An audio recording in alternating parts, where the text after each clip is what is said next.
could be. I pulled mine up so I could remember how to spell my last name. Alright.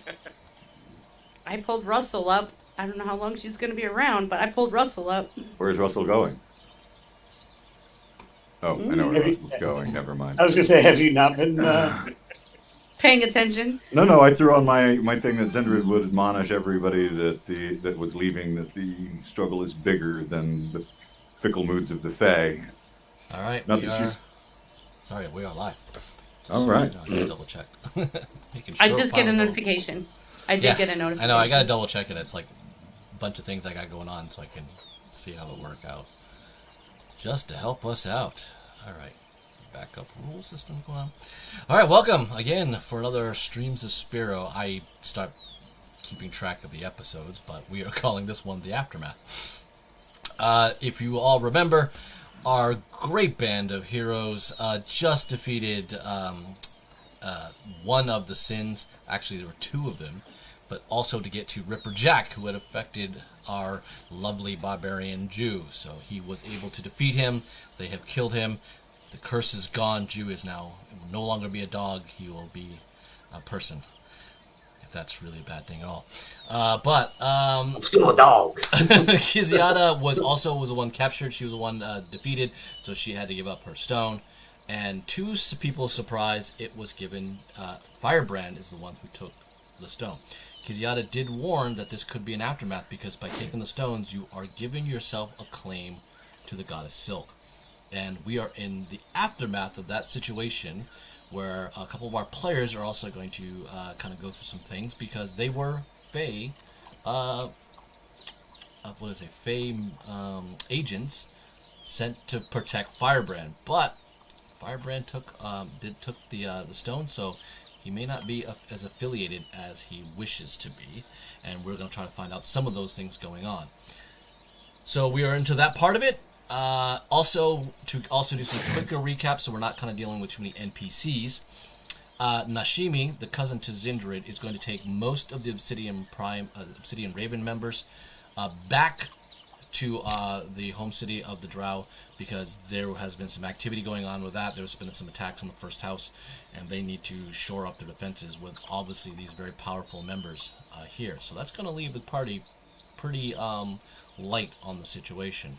And there are also two members of the NPCs that are also attached to the Fae Court, which is Rexar, if you remember, and T. So this is going to be different from what the group has had. This could be a severe mass exodus if it continues to go in this line. So, as we can see on the picture map below, this is my rough drawing of Greenwood. And at the moment, people are slowly going to be coming into town, and that will get populated as the conversation goes on tonight. And we'll pretty much get a direction of where we are for this session. And I will just basically move models, so as players, you're in conversations to the locations that your character is with another character. So if they're in the tavern and you want to be at the mayor's house, you're not in the conversation, so kind of please be respectful and in character as that is happening. Alright, so right now I just put everybody outside of town, but we're going to find out where pretty much everybody is. I'm going to put Firebrand in the mayor's house, because I assume he's going to be kind of doing some things there. And we'll keep Oleski out to one of the older taverns that are out there. Zindrid, where would you like to be? So if the town is abandoned and This is the tavern. And unless I said Firebrand's at the mayor's house, there is another tavern, which is where Oleski is. We've kind of attached him right there. The rest are pretty much houses or shops. I can pretty much figure out what those are. Time of day is as we're opening? Yes, we'll say early morning, say about 7 in the morning. Okay.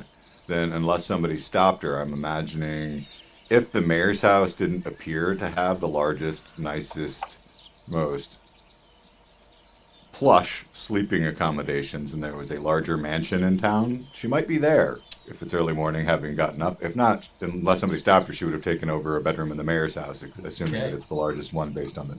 So you will be there? Be careful with the term largest, because the mayor of this town might not be the largest. It is still the largest. His bed might not be the largest. No, he actually would have a large bed too, because that was the type of mayor he was. All right, so Just comfy. It's not about the size, but Gisendra takes up a lot of space. Her feet usually hang off no matter what she does because she's more than 6 foot, you know. But Yeah, the mare's a halfling. oh, Yeah. I didn't remember that the mayor. I did not remember that the mayor was a halfling. I will probably be looking for a taller bed. I don't think you saw him. No, he's actually worse. I believe he was a gnome. The sheriff was a halfling. That's true statement. All right. So, Laura, Shadow Smite will be with you because she pretty much likes to make sure you're good. Rydell will be at the tavern, and I imagine Jew would be there as well because you two were in our early chat drinking away. All right, that leaves HK. Where would you like to be? I'll be with Vivian tending to her needs. I imagine we were staying in a tavern room, but kind of waiting for people to come back who I can talk to about where might be a good place to kind of set up on the outskirts of town to begin some kind. Like I said, eventually I want to buy a plot and start building on it, but that's not going to happen now. That's just something I want. I've got future plans, but I kind of want to figure out where that's going to be. But I'll wait till people are coming back, and I'll just assist people getting situated back in town. Okay. I will start first with some of the people we don't see on the map yet because I don't think they're going to be here. Russell, so you and T, you got the word I messaged you personally about what was going on with the Fae. Yep. You wish to return the spear? Was the only thing you really kind of want to do? Well, so in chat, so that anybody watching knows, Russell and Firebrand did have their conversation. Firebrand decided to keep the sin. So, yeah, Russell will seek out HK. Okay. Presumably with T in tow. Sure. Okay. Yeah, I'm easy to find. She will kind of do a little fancy little twirl and a flip and then bang down the Catharos. And then thrust it, vertically, not horizontally, but vertically, thrust it at him. But she's not looking at him. She feels slightly ashamed. Why? T will go, we got to split. Our mission's done. Or we don't have one anymore. And we still have somebody we're loyal to. Apologies. My question wasn't why are you leaving? My question is why do you feel the need to give this back, my friend? I gave this to you so it could serve you in your missions.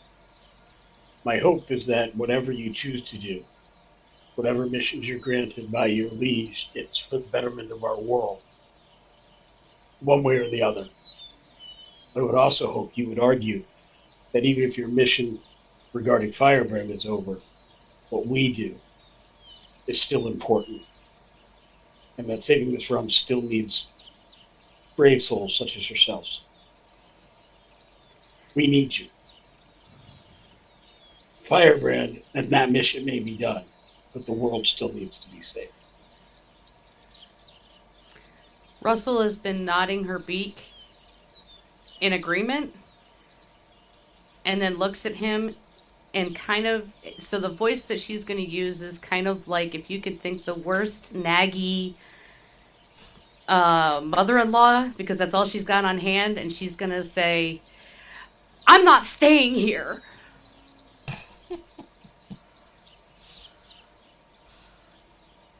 And then she'll look at HK in the eye and say, I can't. And then she'll rummage around, and she's going to pull out a medallion and hand that to HK and say, payment, and tap the spear one more time. You owe me nothing. Trade. It is not required, but I would never want to offend you, my friend. I had another line ready to go, dude. He'll take the medallion and nod. It looks like a skull. And she'll look at him, and in a voice you've never heard before, she's going to say, "Identify it." And then she's going to tip her head, and anybody else that's in the tavern there, she's going to nod and give a heavy sigh and head on out. T, take care of yourselves. It was an honor fighting with you. He goes, "Don't worry about us. Worry about yourselves. Your charge might have made some more enemies for you on the way." And then she follows Russell out.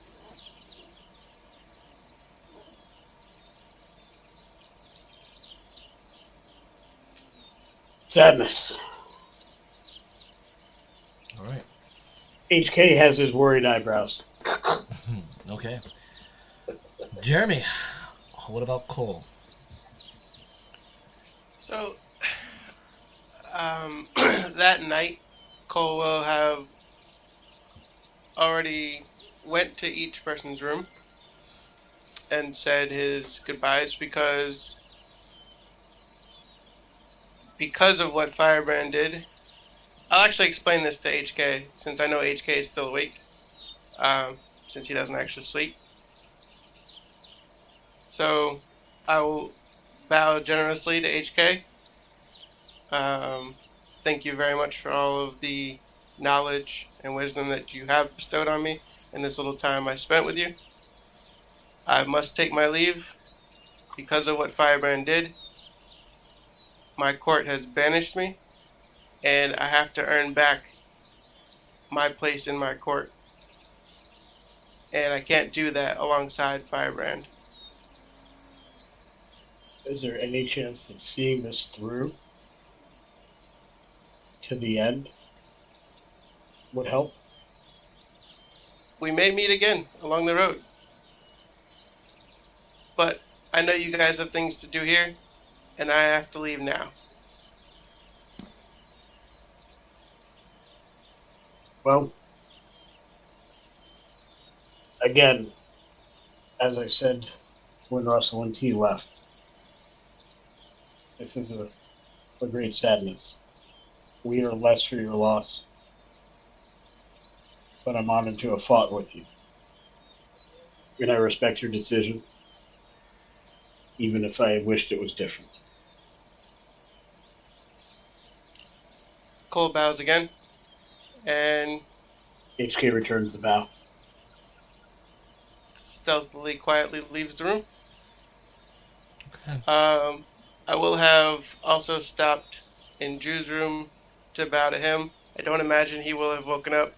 Nope. Passed out drunk.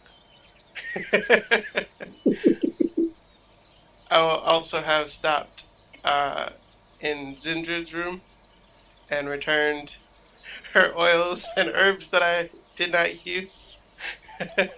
Well, if you're gonna go to inside of her room or outside of her room?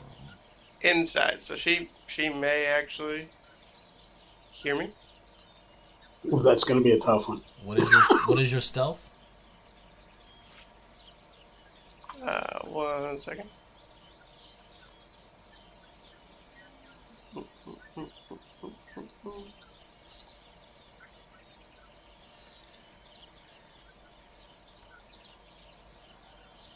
Here we go.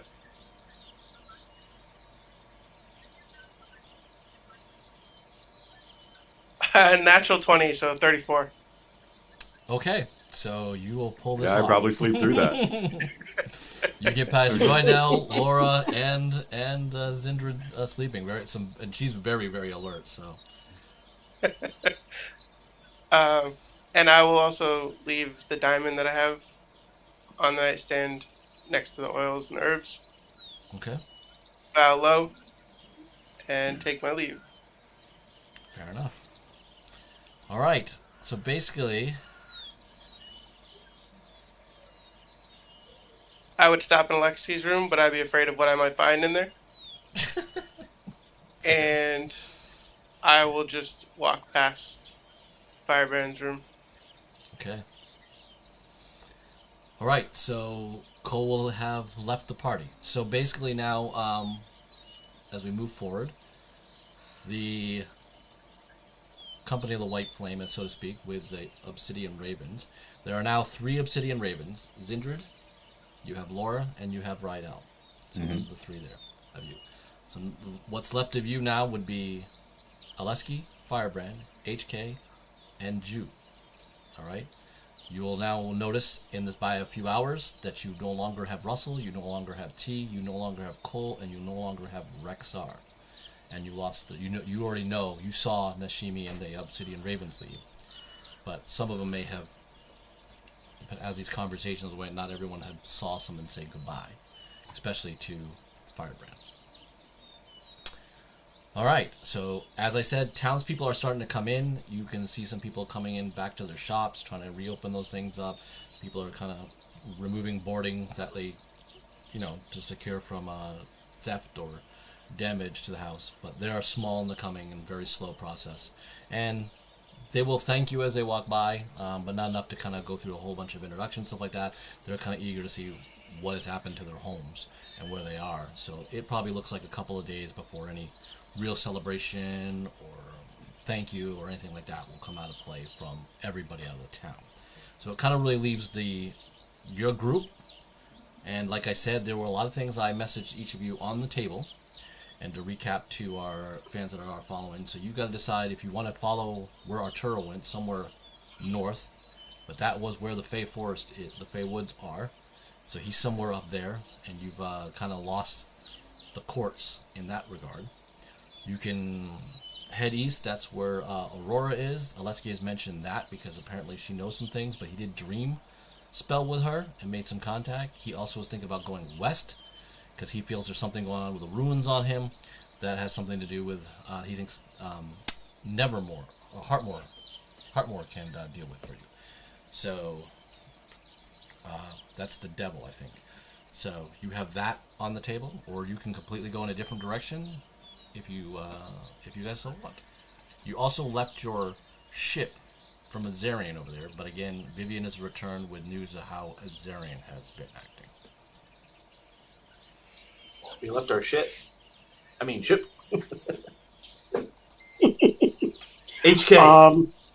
Yes. We've lost a few members to our party, which is understandable. But I think we need a bard. We need someone to tell our tale. I would agree, but I am fresh out of them. I don't have any bards in any pockets. You keep bards in your pockets? I was just thinking we'd go to the tavern and wait for the town to come back and see if there's a bard. That was a joke. Just thought I've you been were happy to working see on me. my I've been working on my humor. I know. I'm working on my sarcasm. I think you're doing better than I am with my jokes. Rydell gets up and goes, I'm going to go back to the lady because I can't handle this. And he leaves. Was it something I said? Yeah. Vivian goes, I think exactly, honey. It's okay. I guess he can't handle the heat of the 1-2 part. I don't recall this town having bards before, and I don't know if any would be coming back. As people come back, we can certainly do that. But if Aleski does go west while we kind of recoup and regroup here, then maybe he can procure someone on the way.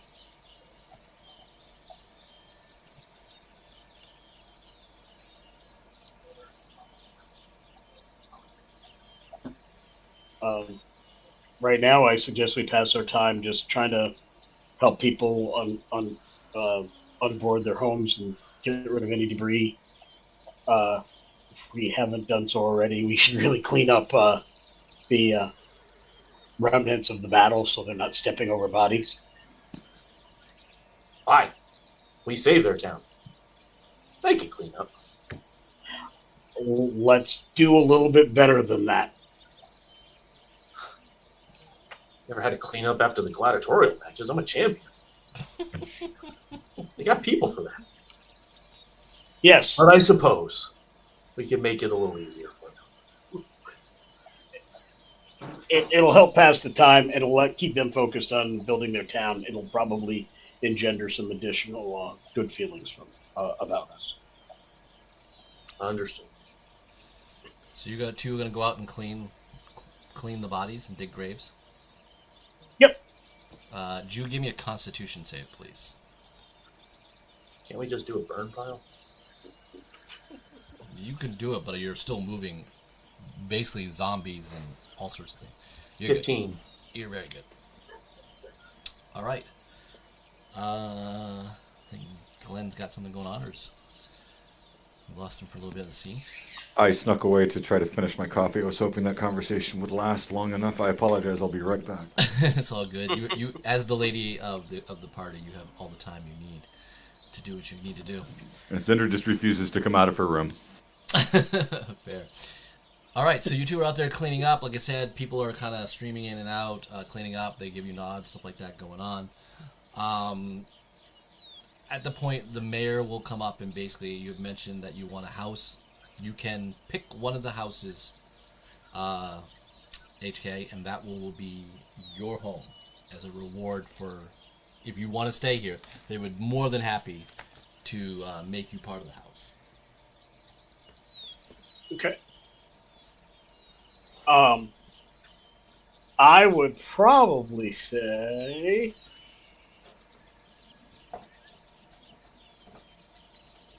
those homes on the outskirts that are near those are farm fields, correct? No, they're oh yes, those ones way out there, yes they are. Okay. And what about this house over here?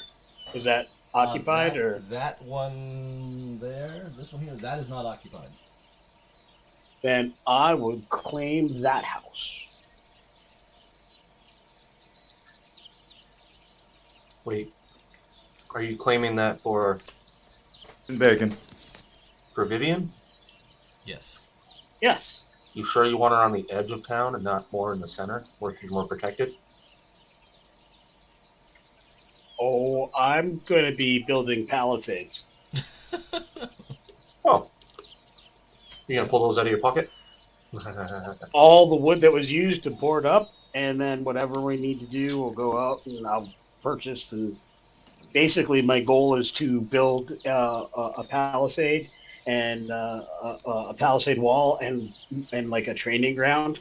And then what I hope to do is actually train folks to protect this city. Okay. All right. The lady has had her morning coffee, thanks to Rydell brewing it for her. And you are in the mayor's living room, or dining room, chilling yourself. The only oddity in the house, pretty much, Firebrand is in his room, another room. I think the former sheriff's lodgings right now at the moment, to himself, possibly contemplating his choices. You also have a rather sizable orange cat that has decided to make a livelihood with you. Cats are cool. And I If there is a believe- Zendrid would definitely reach out and scratch the cat's ears periodically. She may be a lady, but she is a knight and paladin of the Raven Queen and warrior first. So she may have cleaned up and used some of the oils and herbs that she has and be fresh smelling, but she's sitting there working a nick out of her sword with her armor arrayed around her, cleaning off, Okay. remnants of the battle, etc. Why don't you give me an insight check at advantage, please, then?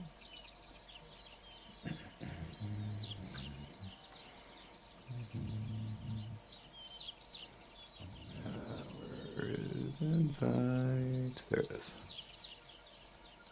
I rolled a pair of 9s. How crazy is that? Oh, all right.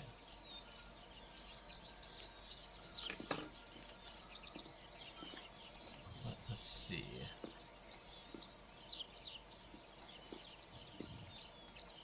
Which means I really rolled a pair of 2s. Oh, wow. I think you're pretty much enjoying your coffee. And really, really working on getting that knot out. Yeah. Okay. She hasn't even completely put together what the items left on her dresser meant because, post-battle, she's getting up trying to make sure her stuff is taken care of. She kind of brushed past it.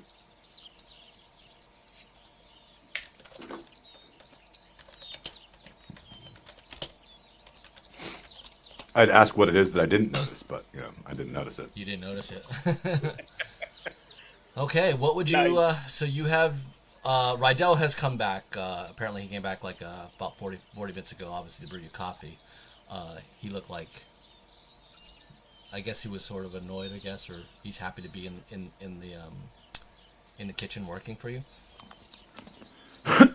Cool. Not usually where he is, but he is not at all opposed to, doing small things to help take care of me. So, I mean, seems a little odd, but not too bad. Yeah, she's chilling with her sword. Perhaps, a little bit of side conversation with him. Things will be quieter now with less of the ravens about. Do you think it was wise to send them all home? I think protecting the home is very important, my lady. I know. That is why I've sent them, but I worry that if this mission doesn't succeed, there won't be much of a home to go back to, and I don't think that they completely realize that. Besides, my lady, you're strong enough. All the others were just to protect the others, not so much you or I. True, between the three of us, despite her unusually darkness for a drow. And yes, I'm sure you can hear me. But between the three of us, Shadow Smite, yourself, and I are a fairly solid triad to help hold this group up on our shoulders. She's in the corner, playing with one of her daggers. But you now notice that, well, you may not sure, but she's then looking at the cat. With the dagger? Yes, in her hand. Now that I've noticed that, I kind of give her a scowl and scoop the cat into my lap. Give me an intimidation, please.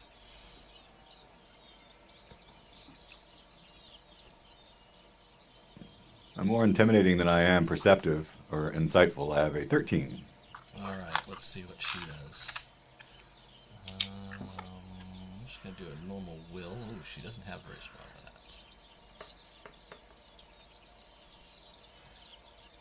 You get the sense that she may wait till you're not looking like she's done in the past.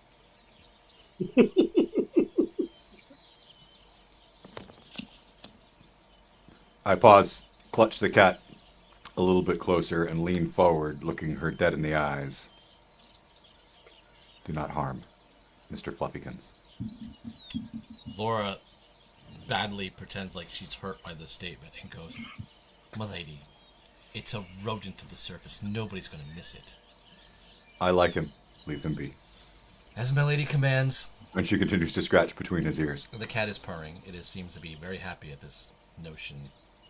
And Laura now looks like you've spoiled some possible entertainment for the afternoon for her.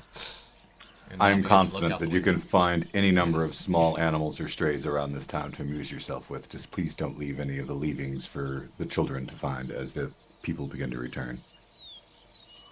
Oh, gross. Did you say there will be children here, milady? Not to worry, we won't be staying much longer than the people arrive, I hope. Very well. I guess this leads to a question, though, milady. Are you planning on taking these stones? It seems to have caused some disruption amongst the party. Absolutely not. Then who's going to take them? There shouldn't, one would think, be that large of, or that small of a group of volunteers for an honor so great as to help save the world, but the Raven Queen has cautioned me that I cannot without losing my connection to her, and I will not. Same. She glances at Rydell. I assume the same holds for you, old friend? Oh, yeah. I mean, obviously the Raven Queen likes Silk, but I know what the Raven Queen has done for us. We're Obsidian Ravens. We wouldn't be Obsidian Ravens if it wasn't for for our queen. So we serve you, my lady. Then perhaps, if all else fails, we'll simply have to recruit a few more members to carry these burdens. Well, there's no short of humans. I'm sure we can force to take these things. I'd prefer not force, but the fate of the world, if we must. Apologies. Coerce. Slightly better. Let's go with convince. Very well. Convince. Strongly. Indeed. Strongly sometimes. Sometimes, a strong arm is required. That's why we picked up the sword in the first place. Good. All right. So, things are pretty well settled in. You guys are... so, HK, you're going to now help clean up around the area of your new home. Jew, what would you like to do? You've done some work. I imagine you've done put a few hours in of lugging bodies around, which is a pretty unfun job. Not great, but it is. You did do a duty. I did, which means I'm due for a reward at the tavern. All right, so you go back to the tavern. I'm going to go to the tavern. I'm going to look for a bard, and until I find a bard, I'm going to drink, eat, and tell my tale. Anyone who doesn't want to listen. Somebody level him up so we can take a level of bard. Right.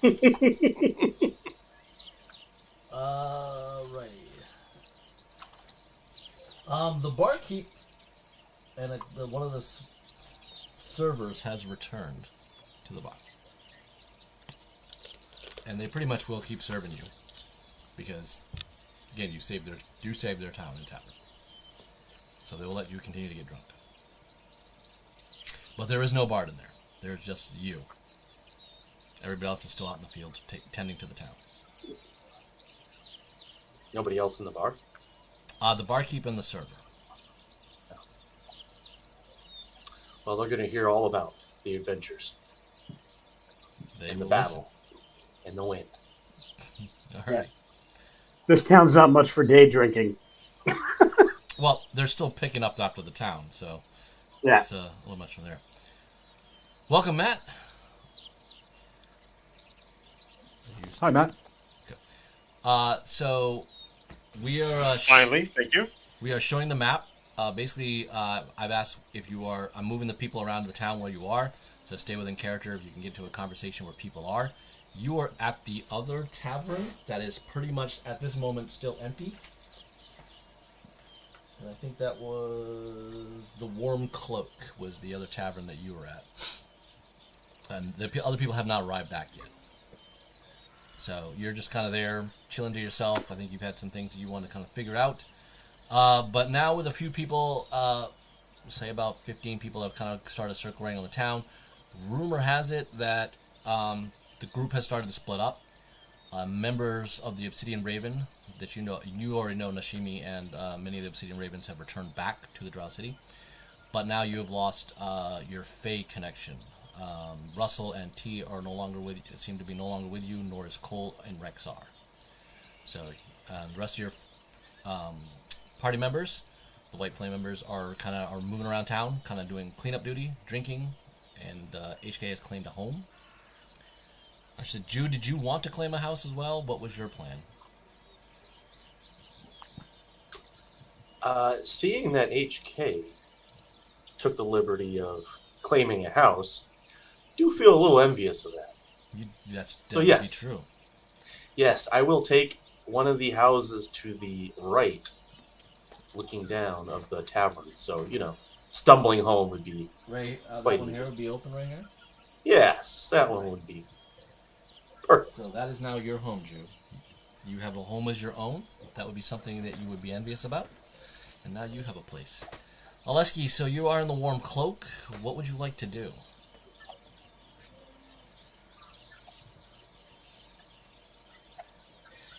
Well, there's a one full glass on the bar that is, at this point, not to be touched. We'll just leave that there. I'm still trying to figure out my future insofar as getting back to Fengsport to establish contact at a meeting, but I'm also thinking I can try talking to the air, see if anybody responds. So, not a prayer in any way, just assuming that they're keeping an eye on me. So like in future day and age, when you can just sit at a bar and say something and the FBI shows up, we're wondering if Zariel is just kind of paying attention. So at that point, I'm having what might appear to be a conversation with myself. Okay. But I'm kind of just voicing the need to know more. Okay.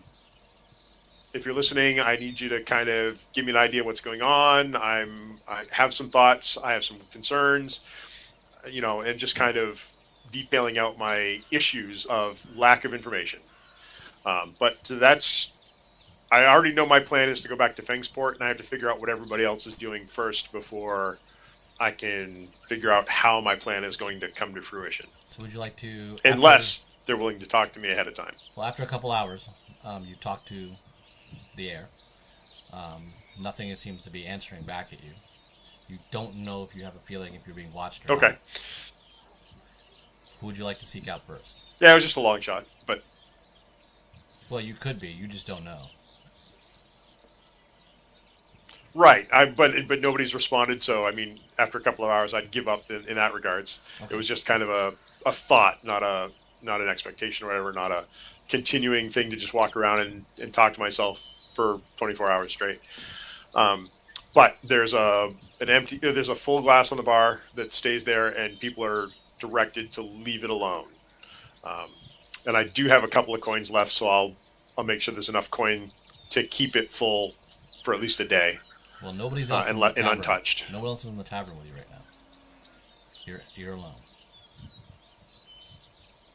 He's alone. Like not even somebody tending bar. No, you guys remember the town was abandoned. Jew and Rydell took the liberty of they're drinkers, so they were like, "Hey, it doesn't matter, we'll drink." Jew happened to get 2 people come back, but he's still the hero, so he gets to drink for whatever. So you don't think there's going to be a problem, but just for this moment right now, the people are just coming back, so you don't really know who and what. But that was the old title of the tavern, so. Yeah, so we'll leave a glass in memory on the bar there. Okay. And I suppose HK would be my first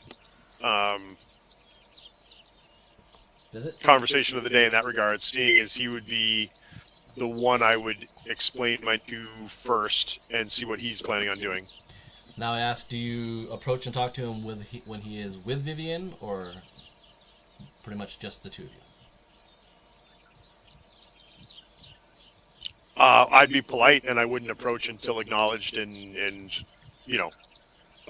approved to approach. But Vivian being there wouldn't be a problem. No, she'll be busy. I mean, she's busy around now making the house her own. She's pretty excited about that.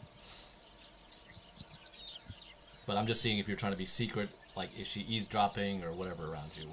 Do you want to be tactful? No, just conversation. Okay, so you're out in the yard. HK is, I'm assuming, putting up a fence, a stockade. Yep. Okay, so go ahead, you two. It's the floor is yours. Ooh, already going for the white picket fence? It'll be stone colored. But I'm putting up the palisade to start with. Then we'll build a rock wall. And that'll become a full wall. I have plans. I see. So you're planning on staying here a while then? If our mission takes us elsewhere, then we will go. But while I am here, I will make good use of my time. I don't sleep, so I can get a lot accomplished just in what little time we have here.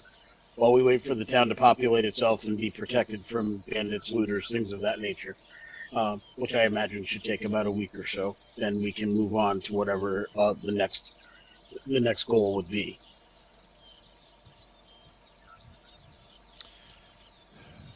Well, Okay, so you think a week would be a reasonable time frame to remain here then? At least, yes. Our mission is not to stay here, stay put. We have goals, and we have to go. We have more of these sins to find, but we do need time to regroup. Letting the people come back, getting a little downtime here makes sense. I need to make sure the home is safe, that type of thing. I think I would need 2 weeks to get to Fingsport and back to rejoin you. So I was coming to see what your thoughts were on the time frame. I feel like I need a conversation with Zerial, and the easiest way for me to get that would be to talk with Hartmore back in Fingsport. I have traditionally been our tactical lead. We're not in a tactical situation, and our recent developments put whether Firebrand is still our leader in some question. So I don't know if I have the authority granted by our grouping to make a unilateral decision. I, however, would certainly argue on your behalf to give you the 2 weeks necessary. But well, I don't think it's an argument or anything. Well, I say argue, but I would certainly voice my support of your need for 2 weeks. But that said, I think making decisions about who is our leader for non-tactical situations is a conversation we need to have. And we also, separately, I want you to know I've asked Firebrand to officially tender an offer to have you rejoin us as a full member of the White Order of the White Flame. I apologize for my part in not recognizing how errant words, despite whatever I may have thought they meant, could have been felt by you, and that makes me a poor friend, something I endeavor to remedy. You belong among us. You have been among us even when you felt you were ousted, and that shouldn't stand any further. We've lost too many in the past days. I don't want to ever risk losing you at our side. I never felt ousted. I felt like the White Flame had disbanded because of the change with the Obsidian Ravens and how we joined the Obsidian Ravens, not they joined the White Flame. So when I asked for the rings to maintain the future for the White Flame, I wasn't asking as a leader. I was being very egotistical about it.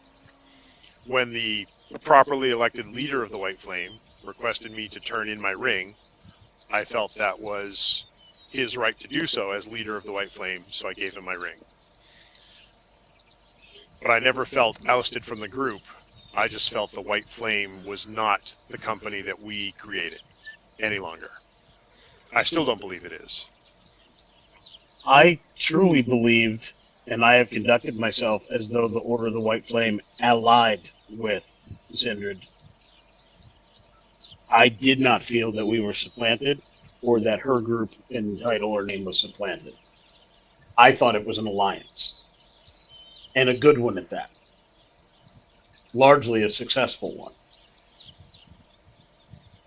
What I am concerned with is what was a group that was growing is now shrinking again. And I can think of no better way to restore some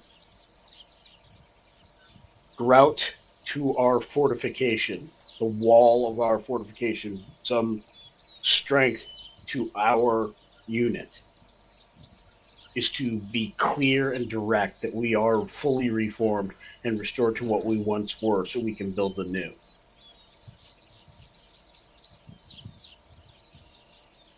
So I'm working on that can't happen.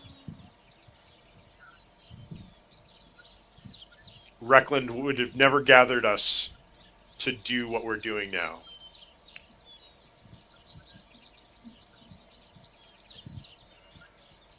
save people? To save this world? To tear down the gods? No.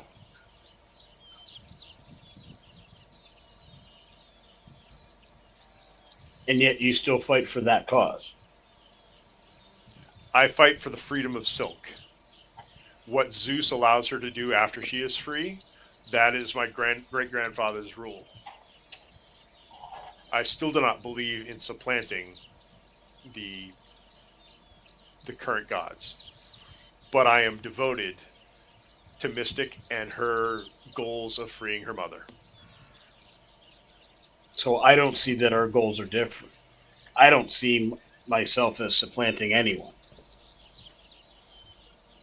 I think that there will probably be those who, for whatever reason, don't maintain or survive or expand after this. But I think I have a different way of thinking about the gods. I don't think they are much unlike people, though their power is vast. And so to some extent, I think they are in control of their own fates as well as much as we who tend to believe in them are. If they do not have a following, it is because they have not chosen an avatar, or they have not chosen a champion who speaks to the people and increases that following. So if these new gods have chosen avatars such as Zindred and her people, and those are the people who are making a difference because they are the ones out fighting for the world, then I say, bring on the old gods. Tell them to select a champion and them to place a champion in our midst so they too can survive this. Hello, HK. I am a Scion of Apollo. It's nice to meet you. Perhaps we haven't met before. I've only been, in this company for several years now, but apparently we're just meeting for the first time. Oh, I know. Although I do recall you once. I do know who you are, and we have met. And I have often introduced you as just that, the Scion of Apollo. But where are Apollo's brothers and sisters in this fight?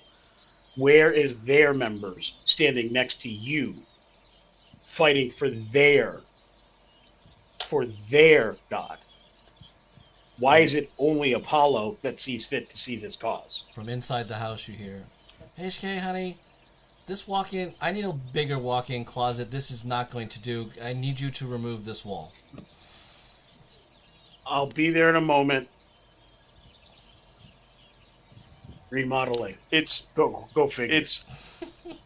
It's true my grandfather and his kin have chosen to accept that Hades' plan will fail because it already has. Because Hades' place in this world is to provide an enemy for man to join against. The fact that we have stood up to Hades means his plan has already failed, even though we haven't completed our work yet. It is the history of the gods that prove that this is the case. It only takes man to join together and stand off Hades for his plans to fail, as they have failed every single time he has come up with these crazy plans to take over the world. In their minds, they don't need to do anything because we have already chosen to face the purpose of Hades in this world, and that is to band together and tell him no. And do you know what happens to the commander who is complacent and sits on his laurels because his force They're not is so complacent. great? They're not complacent. They know for a fact his plan has failed because we have chosen to stand in its way. It's only through the rest of our actions that the outcome will be known. Because we see time in a line. But they are complacent in this one fact. They are complacent in their ability to persevere and last. They forget the fact that by not fielding a champion, the people that they are counting on to say no to Hades will not believe in them, and they will turn to those who did field the champion. It's the people who have a savior in their midst. Those people will believe in those champions and the gods of those champions. The failure of your grandfather's brethren to field champions alongside you, Oleski, will lead to is an act of complacency, which will be rewarded with a lack of followers. A boy saved today by someone will follow the beliefs of the someone who saved them, not the someone who sat on the sidelines and said, "Well, he was bound to be saved anyway." That's their folly, not your folly, not Apollo's folly. That's their folly. We are not supplanting them. They are allowing themselves to be supplanted. We are merely fighting for the individuals and the people so the people survive to make a choice. You are fighting so that Apollo can be revered when this is all said and done. Somebody else better go out there and fight for Athena and the rest of them, or they will go the way of forgotten memories and ancient lore that are only known by a few wizards and the occasional bard that we can't even find in this godforsaken wood. Nice. And this is not to argue with you, my friend. I'm not angry with you, and I am absolutely not angry with Apollo. But I am angry at the gods who have abandoned this cause. They let the Fae send people, and while mistakes were made by us mortals, by we mortals, and has fractured that alliance, where were those gods? Would not a few more of their number been a difference for us? Might we have lost less people? May we have been able to stay in a better situation? May we have captured something that we've lost already, or gained knowledge that we don't yet have? Our numbers dwindle, and we still have work to do. Well, I suppose that's what happens when you attack God's temples. They tend not to send their followers to help. You hear, well, you think you'll come and help me with this walk-in closet? I'm grabbing the hammers and saws now. And I literally walk over to a shed and pick up hammers and saws. Okay. Care to help me take down a wall for my wife? I have no skill with tools. While I would be willing, you may not want me to after the effort is done. I'll take down the wall. You help me carry out the wreckage. Fair enough. Okay, so you guys will make a walk-in closet for Vivian. That's amazing. Yeah. Zindrid, how do you like to spend your afternoon? What did you guys do today? Did you fight a dragon, or did you take on some? No, we built a walk-in closet. Yeah. Welcome to D&D. If it's any consolation, I've got Tinker's tools, so I'll have at least a rudimentary knowledge of what I'm doing.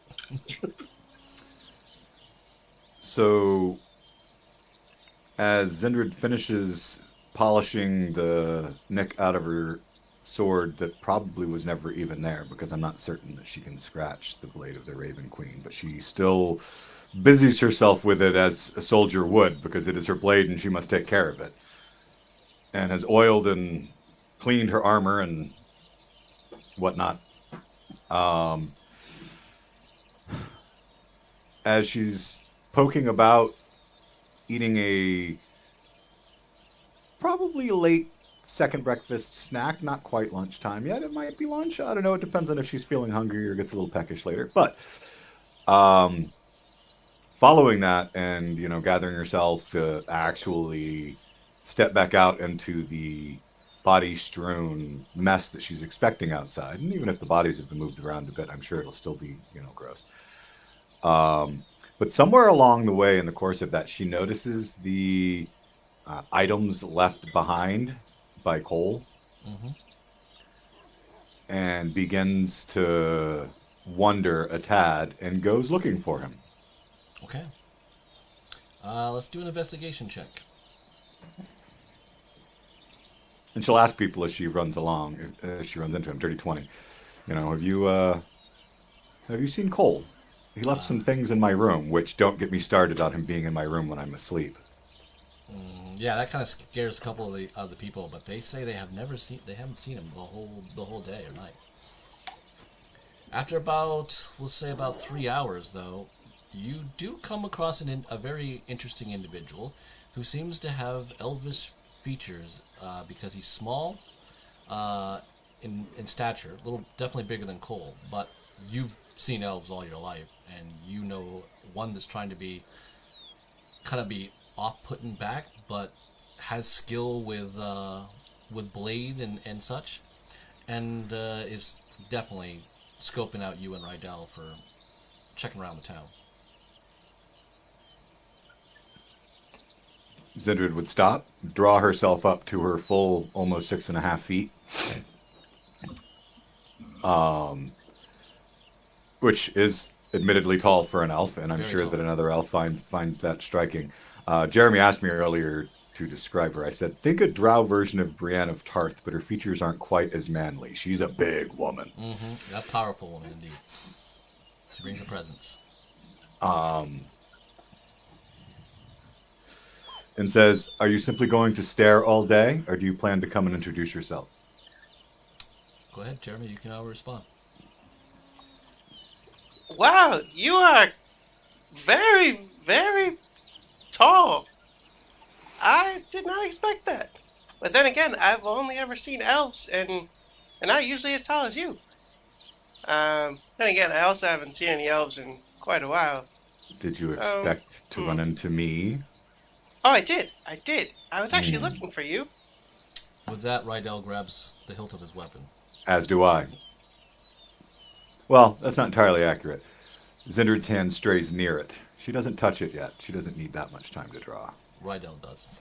Rydell has given the necessary reaction for intimidation and formality's sake. Well, hello. My name is Vema, and I'm just gonna stride up to you with big long steps. You don't get to her because Rydell gets in your way. Can I acrobatics through his legs? You have give me an insight check. I'll give you advantage on this. Okay.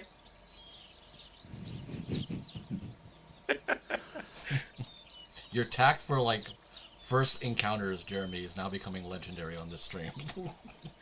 So I'll describe it as we go. Why this character is this way. 16. You're definitely a very seasoned individual with the level we've granted you back. If you move forward, within seconds of just leaning forward, the elf male in front of her is probably going to go full off, and he probably won't stop. So you can now make the decision, knowing that no one knows who you are. If you do this, he's going to go off on you. The Zindred rolls a dirty 20 for an insight check. Does she sense malice or an attack in this individual at all? You don't. You kind of sense that possibly he is not much of a social lack of etiquette, so to speak, at the situation he's currently in. He's not trying to be a jackass. He's just kind of a jackass on his own because he's not used to talking to people. Seems a little hermit crazed, maybe. Seems like that was the impression I got off the front. Yes. Do not try to slip past him. He will cut you. Rydell, it's fine. Step aside. Are you sure? Hi. Maybe? Nice to meet you, Rydell. Well, I'm gonna put my hand out to Rydell. Zender just keeps talking over him. If I can't handle myself against him, you're right beside me. I'm confident that we'll be fine. As you wish, my lady. He does not shake. He just nods a little, very slightly, which was more like courtesy of respecting his lady, not more like respect to you. And does take Zendrid two reaches steps to the side. As he steps to the side, Zendrid reaches around him and takes the outstretched hand to shake it back and says, I am Zendrid Cinevilia. I always try to leave out a vowel and make it Cinevilia. Cinevilia of the Drow. Why are you seeking me, and who sent you? Oh, Um, well, I'm Vema of the Shadow Kai. I was actually sent by the Raven Queen to assist you. And so, just so you know, my character looks like they're 13 years old. They are a very relatively young elf. So, he's actually 67 years old, but he looks really young. Gotcha. The Raven Queen sent a boy to help me. I do not doubt her wisdom, but I'm curious as to your talents. Give me a history check, Zindred, please. Okay. 19. You check his features, and you are keenly aware of how different elves are. It's definitely well taught in the hierarchy of noble society. This is definitely one of the more reclusive elves that you have ever heard about, because you've only read them and seen sketches of them. Of the Shadow Kai, yeah, they live in the Shadow Fell and in the Shadow Yes. Realm with the Raven Queen, which she knows, but yeah, I don't think she's ever met one before. And this is the first one you've ever met in this realm. Or do all Shadow Kai look as youthful? No, you just happen to... He's got enough... The elven features will be shaded enough the way certain parts of his features are that you just kind of know that he is of the Shadowfell, because they're just not... There isn't enough light from his skin from the sun, which would make him any of the sun elves. And he's definitely not of the Underdark, where your people are from. He's sort of that weird Eladrian type of aspect, but you can definitely tell there's a darker tone to it. And now because he said he was Raven Queen, it's gotta be where the species kind of links up. So he has very, very fair skin, almost to the point where it's like grayish, and white hair instead of the raven black hair that you'd be normal. That would be what you'd be used to or would expect. Mm-hmm. He also has what you can see is scars all the way from below his chin that cover his entire neck, and almost to look like he was like suffered like 3rd-degree burns, but they've healed. Okay. But he is quite youthful. And for what purpose did my lady send you to me? Well, I came to help. And I think we're gonna have lots of fun, right? Zindred places a hand on her sword hilt. Any reaction? You feel that there is some source of shadow From Jeremy. So, I'm not really concerned about you putting your hand on your sword. It doesn't move me at all. Just wanted to know. She didn't do it in a threatening way, but it could affect the way that she stepped forward there. And she kind of looks like she's looking past you for a moment, like she can tell that you're a little addled and it's going to take her forever to get anything out of you. So she places one hand on the hilt of her sword, steps forward, and places her other hand on her chest. Had you objected, she would have, batted your hand aside or whatever. And kind of lets her eyes go unfocused, looking off in the distance, and uses the sending from the sword, which she does periodically, even though it's not always set out. But when she prays with her hand on the sword hilt to the Raven Queen, willing the sending to her, because that's just the way that she feels that she communicates. It's often not, she very rarely gets replies, but she's going to just the same. And in her mind send out, Is that the sword? Is this child truly here to help me? She responds to you, yes. Having sent back your most trusted elite Obsidian Ravens, this is the best I could do at a short moment notice. He is my lady, since you're speaking to me, and I am deeply honored, does he hold any direct affiliation to you, or can I have him take a stone? He serves me. He is Very faithful. well.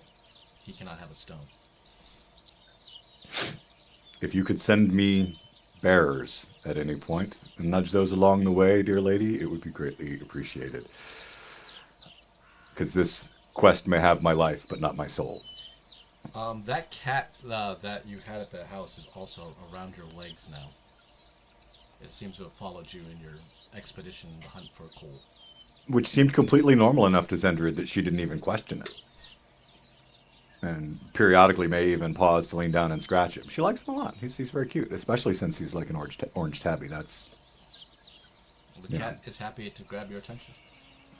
And cats aren't something we have as much of in the Underdark, you know? No. At least not little cute surface cats like this that are all purry and furry. Can I see the sword? I think I've not. only heard about it. Was that from Roydell? Yeah. Zindert glances over her shoulder at him and arcs an eyebrow. You might be surprised, old friend. She says he is here to help. And she takes a step back and says, as the Raven Queen herself vouches for you, who am I to question beyond that? We can learn about each other along the way. And yes, you may. And draws out the Raven Queen's sword and holds it out on the flats of her hands and says, you may not touch it. It's amazing. And on the sword of the Raven Queen, because I sent you the image of the Raven Queen symbol, Jeremy, that's the round thing that's like in the center of the pommel, like the Thundercat symbol, kind of, right? The round symbol, but then it's got outstretched raven's wings as the crossguard. Okay. And you'll notice on my cloak, the clasp that clenches the cloak together has the same symbol. That's why I'd asked you what it looked like, so I could describe. That has the same raven symbol on my fantastic. Cloak. I did just send that to you a minute ago. I don't know if you got it yet. But... Yep. Well, then we have much to discuss. I am looking for... Ooh, can I pet the cat too? Mr. Fluffykins? Is that his name? That's what I call him. Okay. I'm gonna... He didn't tell me his name, so that's simply what I call him. The cat hisses at you, Jeremy. Cat hisses? What? I'm gonna roll animal handling. Roll. And then the cat dissipates, and a 5'6" blue-green skinned woman with a smattering of blue freckles across her nose and cheeks, brownish orange to white hair. She's wearing light armor. She's holding a staff. She kind of blushes, slightly bluish. Her hair is kind of slightly waving behind her, like with the tide. Her skin is flushed and moist. Forgive the word for those who cringe for the word moist. And she looks at Zindrid and says, "Forgive me. Sorry, I've been kind of looking for you too." There's a blade underneath your neck. And I'm gonna immediately draw my weapon as well. Okay. So you can go ahead and speak as weapons flash in front of you. She just holds up her hands and holds tight. "I've been with you all day, and I have met you no harm." How could I ever trust you at this point, Mr. Fluffykins? And then with that, I will say, Mr. Fluffykins, another black streak comes out of nowhere from the tree line. It impales heavily into your shoulder, and you will take a lot of damage. May I use my reaction? My shield is in my hand. That is going to what? Disadvantage? Okay. Was that what your shield does? No, it's damage reduction. Yes. You may do that. Interceptor. You may use the interceptor roll. Just out of habit as the arrow comes through, Sindred's shield comes up.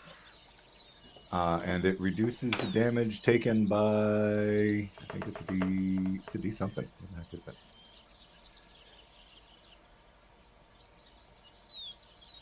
It's a fighting style, not a feat. Class feature.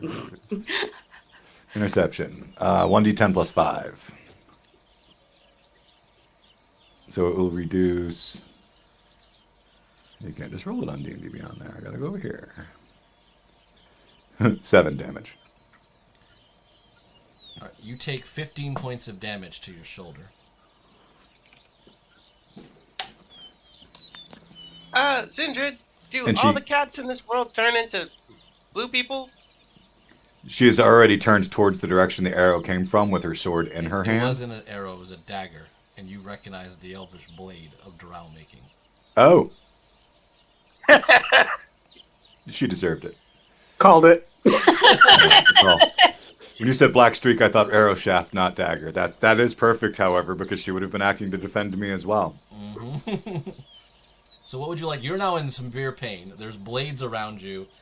There was a deflection of a shield, so the person you were talking to, the lady, this Zindred who you heard, did somehow come to your defense, but it's very jumbled right now, and you have a lot of pain coming out of your shoulder. What would you like And to my do sword directed at her as well. Oh, now so you have all 3 blades coming at you. I would have spun one way when I realized the other what happened, spun back, but it wouldn't be like at her or anything. It'll just be out.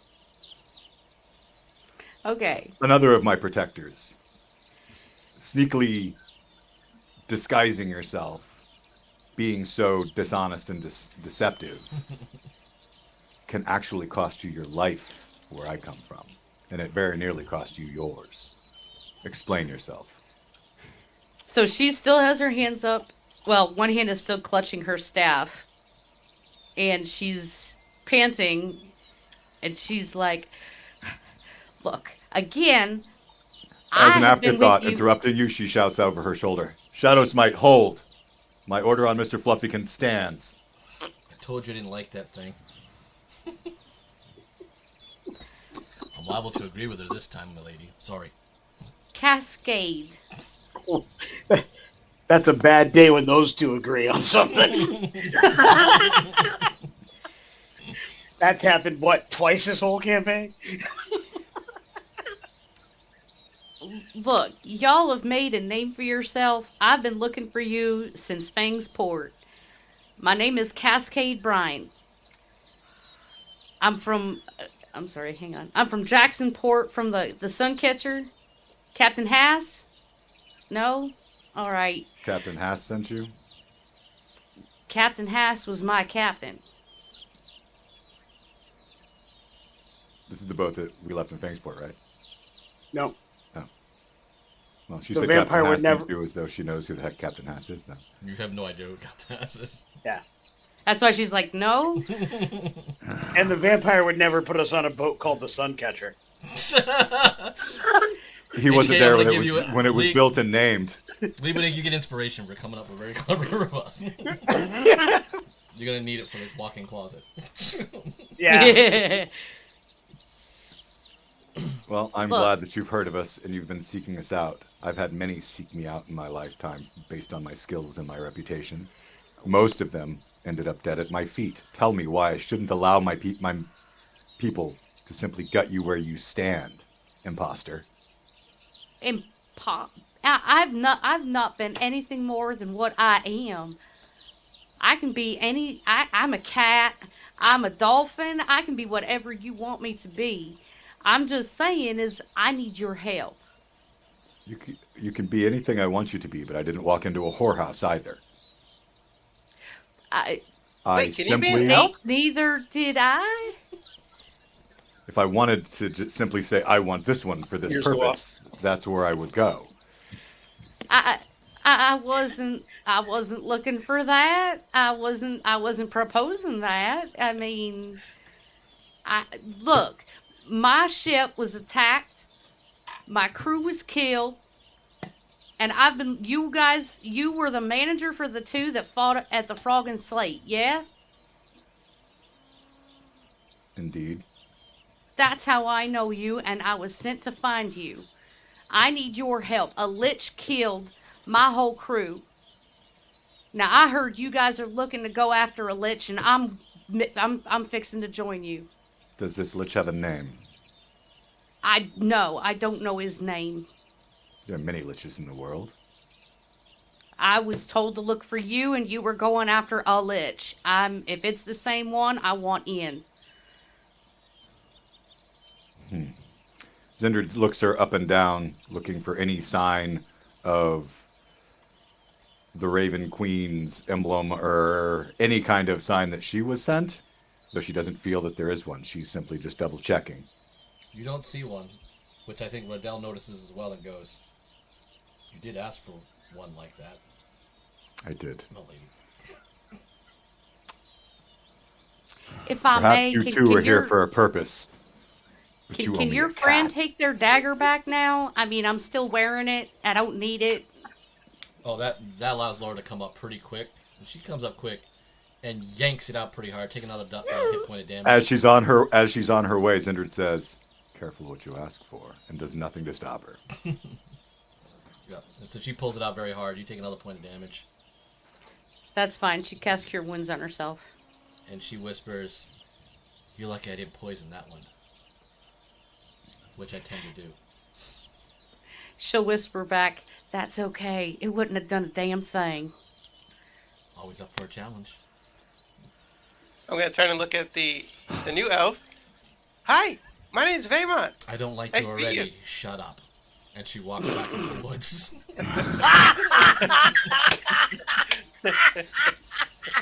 Then Rydell goes, "She does that to a lot of everyone." Don't that's take her okay. personally, Vaymont. You at least are welcome. This one, I'm not so sure. Come, Mr. Fluffykins. We'll see what the rest of my group thinks we should do with you. And she turns and walks away.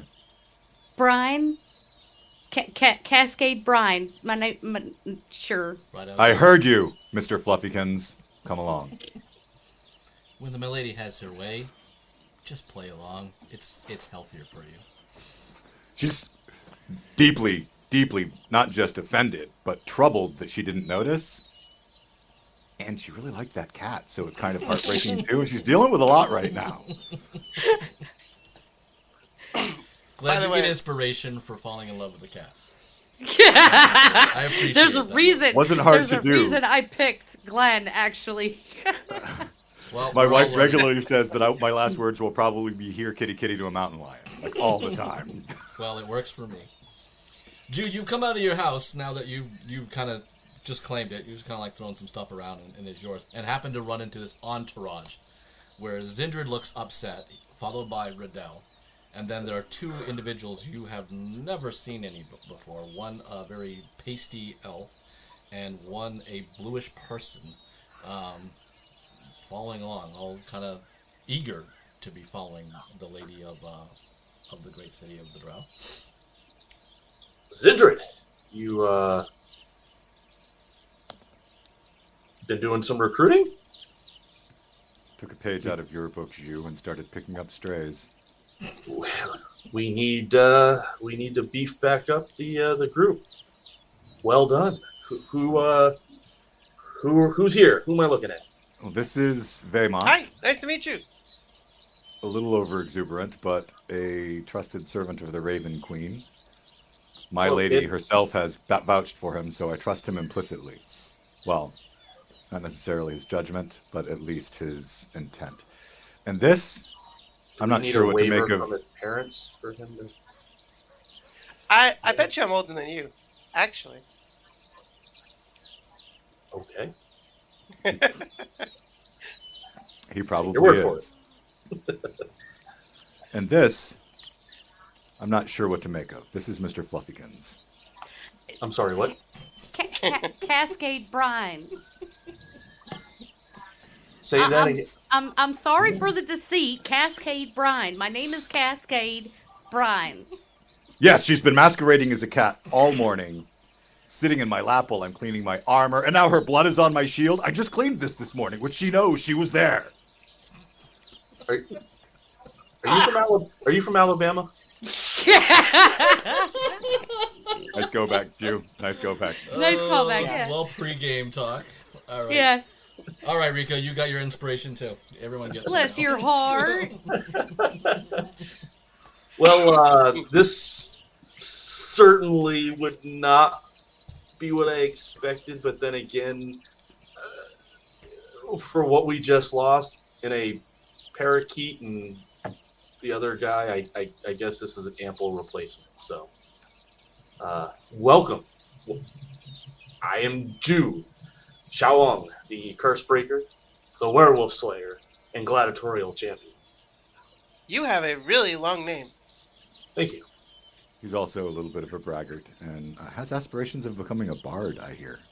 No, I am looking for a bard. We need someone to tell our tale. Well, I heard of you. See? You were fighting at the Frog and Slate, and that's why I'm here. Thank you. Are you by chance a bard? He'll be excited. I No, appreciate that. I'm not a bard.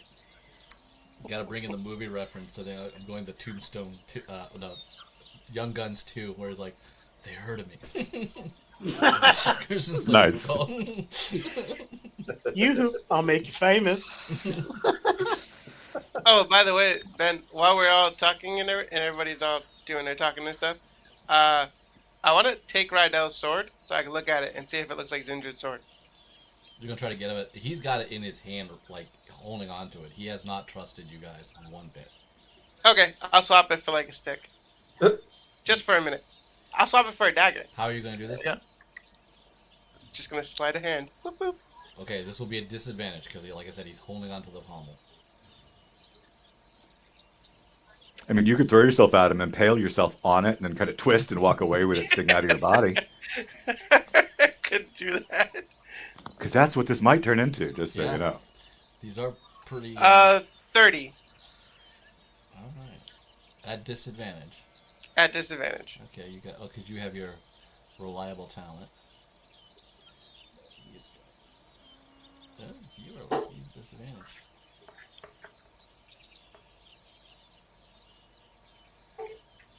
You are able to... You basically... Wow, there's the I understand the mechanics of this.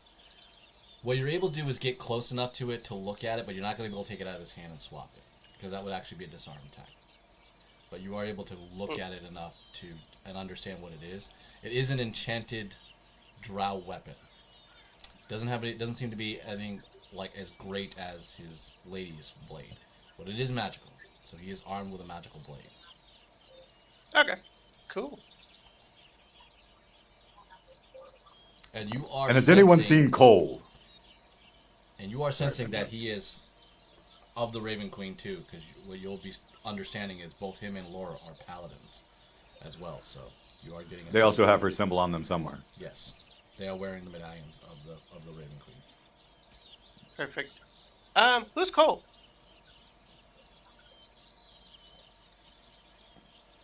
Zindred kind of ignores him for a minute and then repeats her question. Has anyone seen Cole? Jew? I have not. I know T and Russell have departed. Perhaps he went with them. I knew T and Russell were leaving. Russell at least had the courage to face me.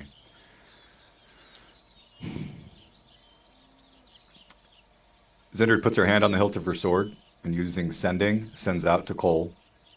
Wherever he is in the world, it will find him. You're a coward. I thought you had started to show me you had more substance than that. You don't. And releases the sword hilt. You don't connect with him. Oh, well, she tries real hard. You anticipate he's probably in the Feywild.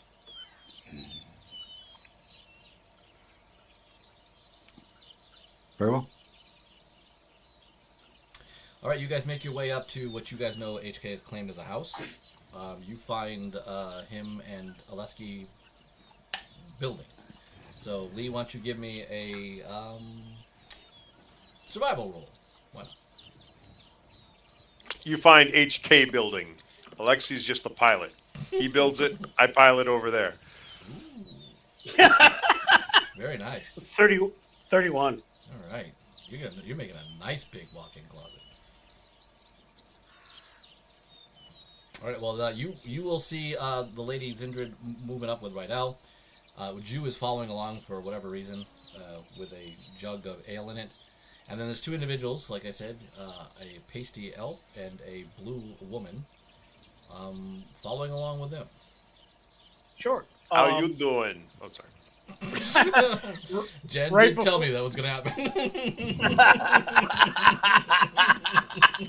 I realized after who I put, of my how many characters I had to put forward, and I put forward a young woman, and I was like, oh wait, shit. All right, Shit. cool, it's good. Jen, because you called it, you have inspiration. Yay, thank you. You can use Right it to before staunch I- your bleeding. Yeah. Right before I turn to have that conversation, because I have Tinker's tools, can I build secret compartments within that closet so she can store hidden stuff? Yes. Excellent. Write it in your notes. Will do.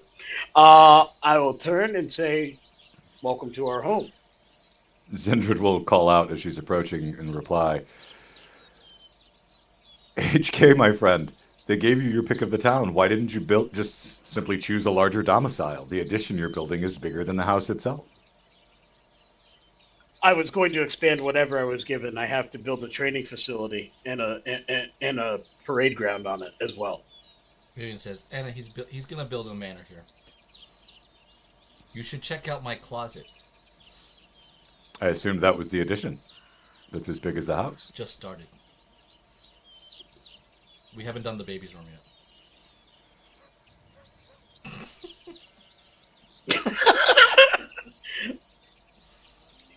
His eyes go to surprise brows. Uh-oh. Perhaps you should look into hiring local workers as they return to the town, my friend, in case I you're will. not able to stay. I mean, we are on a mission to save the world. How much time do you think we're spending? I wanted to get started, and yes, my plan is to hire local assistants to get things done while we are away on campaign. That said, Oleski has need to go back to Fengsport and handle some things there, and needs about 2 weeks before we depart. I didn't know you were hiring me. How much are you paying me? I'm kind of broke. I'm taking care of your meals and drinks. Of course you are. Aren't the meals and drinks free? No, Since we've saved the town and have basically just been drinking their Wait, ale and huh? eating their food stores. I actually intended to pay the town back for those. Ah, see, I did not assume that I assumed the people would try to give them to us for free, but having been away from their town, I didn't feel they could afford that loss of revenue. They would need those funds to help rebuild. well, we're not being excessive. We're simply keeping ourselves sustained, easily rewarded enough for saving their town. She seems a little bit, she's not against the common people, but it's not exactly her first thought. As long as the main problem's taken care of, she's ready to move on to the next thing and let them deal with whatever's left behind. I kind of lean towards Zhu and say, while many of us are not being excessive in what they consume, the same may not be able to be said about all of us. And therefore, I figure compensating them would go a long way. I don't think Zhu's being excessive. He hasn't finished an entire cask in one sitting yet, has he?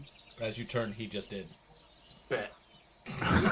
And she's like, wonk, wonk, wonk, wonk, boom. She sighs. We have new arrivals, it would seem. This is Valmont. It's Vaymont. Vaymont, apologies. Apologies, Vaymont. This is Vaymont, a Shatterkai of the Raven Queen sent to assist us in some fashion. He seems a tad addled, but the Raven Queen herself vouches for him. And this... Hi, nice to meet you. She pauses for that HK. introduction. HK, who stands a full 7 foot tall, leans over and shakes your hand gently, and he says, "Hello, young Master Valmont. Is this your first time in the world?" It's Vaymont. Yeah. My first time on this plane. Excellent. And I'm going to try a joke now. Did you Oh, God. enjoy the snacks Mother gave you? Zindred shakes her head What? a little bit. Keep trying, HK. No? Keep trying. Okay. Welcome to my home. If you are vouched for by Zindra, then you are welcome here as well. I thank you. No pressure, My wife, HK, my but, wife Vivian, you got a child. You got a child on the way. You need to work on the dad jokes. and my good friend Oleski. And Hello, this Alexi. Zindra gestures towards Cascade with a look of annoyance, is Mr. Fluffykins.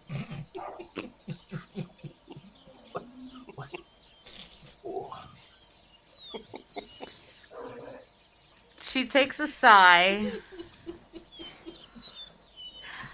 Hi, I'm Cascade, Brian. Welcome Of to the our home. Suncatcher. Welcome to our home, Cascade Brine Fluffykins. That's Mr. Yeah. Cascade Brian Fluffykins, HK. Mr. Cafe.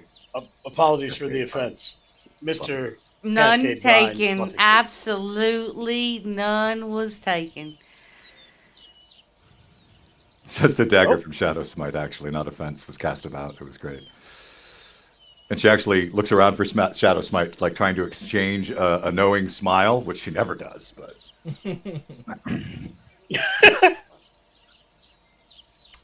You see her out there. She's not too far. So, She has relented slightly, though. She just sounds annoyed as opposed to furious and embarrassed at this point. Well, we are here. Welcome. Well, again, welcome to my home, and welcome to Greenfield if you've not been in town before. Oh, it's lovely out here. She tells some cat's tale about a lich and her ship. Whether or not it's the lich that we seek, I do not know, but she seeks our help in less than appropriate ways, she says, while glaring at her. What do you know of this lich? And Well, what ways are less appropriate? And where can I we mean- find it to kill it? Mr. Fluffykins? Why are you killed? We've just met her. No, the lich. Ah. I'm sorry, I'm trying to understand how your thought process works. I thought that's where you were going. well, as to how I know of the Lich, it was a dark and stormy night. Xander pulls Wait her a eye. minute. I have heard this joke I've before. heard tales like this. We were chasing a pirate ship. The Suncatcher was a pirate hunter. And Captain House, we were on the tail of another ship, and we were attacked. It was it was a clear day, and yet all of a sudden a storm rolled in. The sea. I can't explain it. I should know when weather like that is coming. Apparently, and because it was dark and stormy, and then it was clear. it was clear, and then it was dark and stormy. You catch up. How did you deal with getting wet in I this scenario? prefer I my understand state that cats plain. don't like wet. Oh, I don't mind the wet at all. There's a It joke to sounds be like had magic was afoot. Something was afoot. Basically, I didn't see a lot of what happened. They caught up with us. They boarded us, and well, my dad, the guy who raised me, basically, he got me into into one of the dinghies, and he's cast me off. But specters were attacking the ship, and they killed everybody. And unfortunately, I don't remember much. I was knocked out, and when I woke up, everything was clear. The ships were gone. It was just me on the sea, and there was nothing. So, but this is the second time I seen this ship. The first time we outrun them, but this time they caught us. And I'm sorry to say, I think my whole crew is gone. My dad, the guy who raised me, my captain, everybody, my family is gone. The problem with catching a ghost ship is the fact that they are at sea. They have no need to go to land. That would make it very difficult for us to deal with them. I told where I made shore was at Fang's Port. Now normally we sail from Jackson's Port, but I made port in my dinghy at Jackson's Port, and at Fang's Port, and they told me about y'all, and they said y'all were looking for a lich, and that's why I came to you. We have a boat. We had a boat. We left it somewhere. It's in Fangsport. But we need to be very careful. We don't know how much longer we're going to be able to trust Azarian. Our goals aligned for a time, but if that alliance shifts, that can be problematic with that being his crew and not our own. Didn't you say that he was family when I questioned your allegiance to the vampire originally?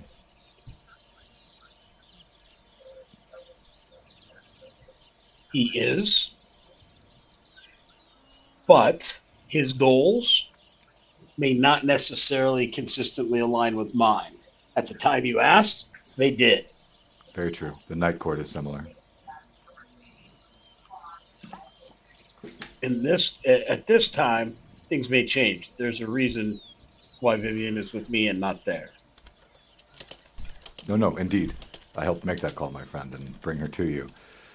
Zendrid rolled a 17 to try insight to try to perceive any dishonesty or attempted omission or just tomfoolery, shenanigans, or anything that smells cat-like. You figured out what my insight roll was for. Good call. Well done, Ben. Zendrid softens slightly as she listens to the tale after she takes it to heart and sees the raw emotion, and reaches out, not with a comforting hand on her shoulder, simply to touch gently and lay on hands and heals the wound from Shadow Smite's dagger. Okay. She doesn't say anything. She just heals the wound and drops her hand and lets her continue.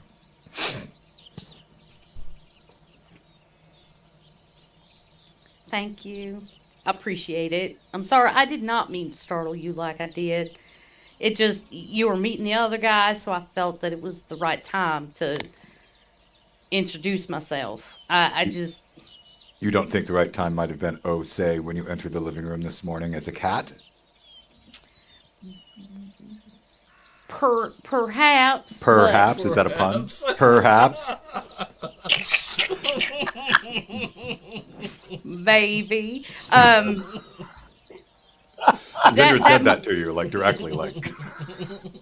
That may be so, but I did not know who you guys were. I'd only heard your name and was sent to you. I did not know if I could trust you. I needed to sit back and observe first myself. Let me get this straight. So, You surprised Zendrid. That wound must have came from Shadow Smite then. Excellent. Don't ever surprise Zendrid. Bad plan. so Nothing goes well for those who do. Zendrid chuckles. She's learned that lesson today. There's no surprising Zendrid. So, Miss Blue Cat Lady person, when my fellow elves raised their weapons to me for greeting them, how did you think that it was going to go better for you? Well, we kind of already made friends, sort of. She's prettier. Oh, Hey, Lexi. Zendrid leans out slightly and says, you do actually have a point, Alexi, but she was cuter as a cat. It is time to play a game. Have you met Alexi? No, hi, I'm Cascade, and she holds out her hand, her damp hand. Why are you? I'll step forward and take her hand. I'll even do the little gentlemanly, kiss on the back of the hand kind of thing. Nice. Lesky likes moist. Enchanté. So did I miss it? Cascade, did you describe why you're blue? Like, what other features do you have? She besides being has blue? blue-green skin. She has ombre orange to white hair. Her skin is moist. It looks like she's sweating a lot, and her hair is damp, and it kind of waves behind her. She have pointy ears. Maybe slightly. Not really, I don't think.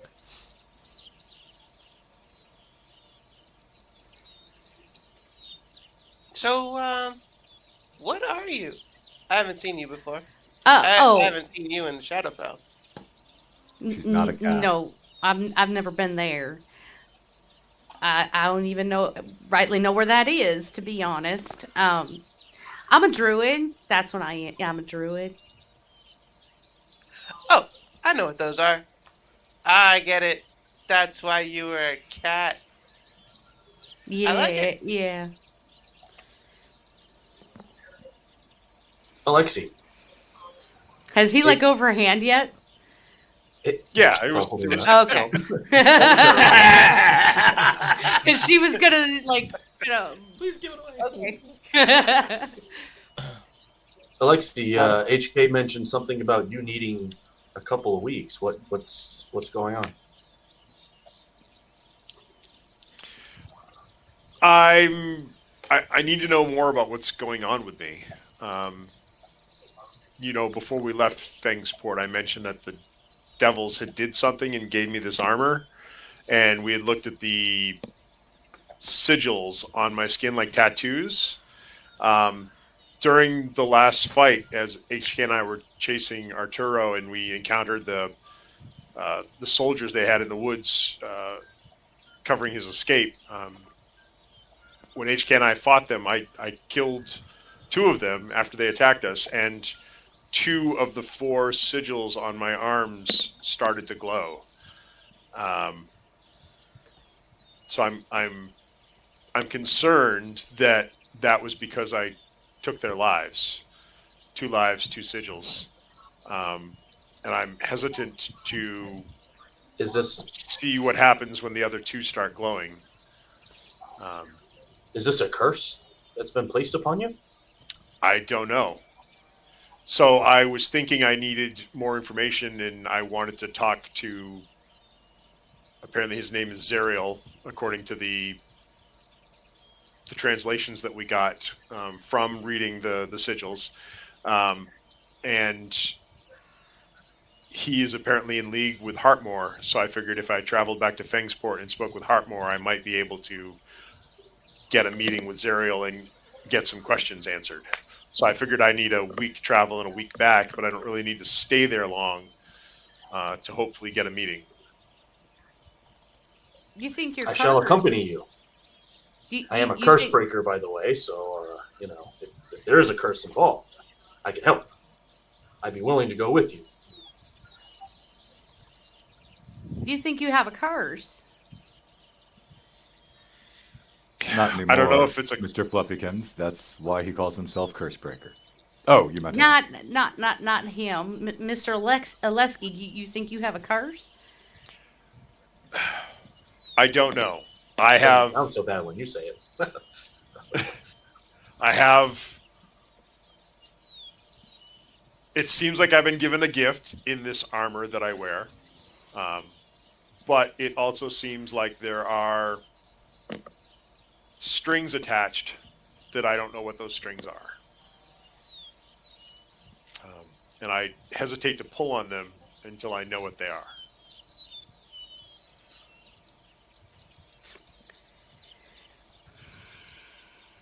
Well, I thought I had something that might help, but I'm not sure. Oh, what the hell? She casts Greater Restoration. She puts her hand on his shoulder and casts Greater Restoration. Give me a wisdom saving throw, please, Jen. Uh-oh. Wisdom. That'll be a 29.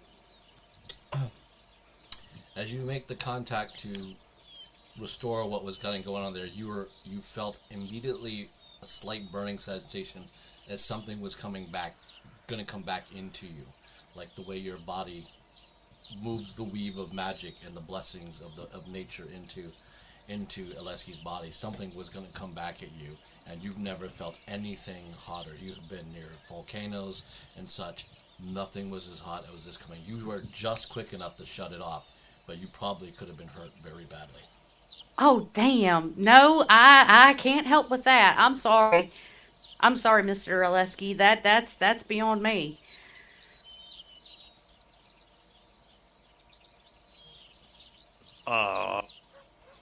Okay.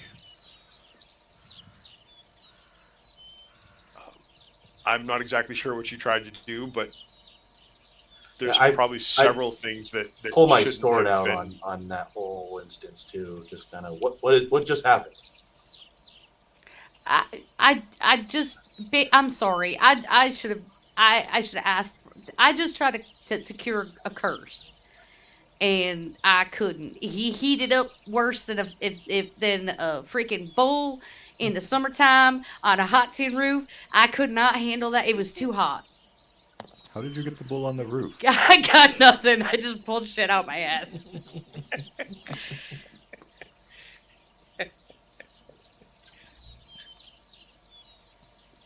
It was hotter than two dolphins fucking. That's what that was. Woo! Wow. And she comes out swinging. Sailor.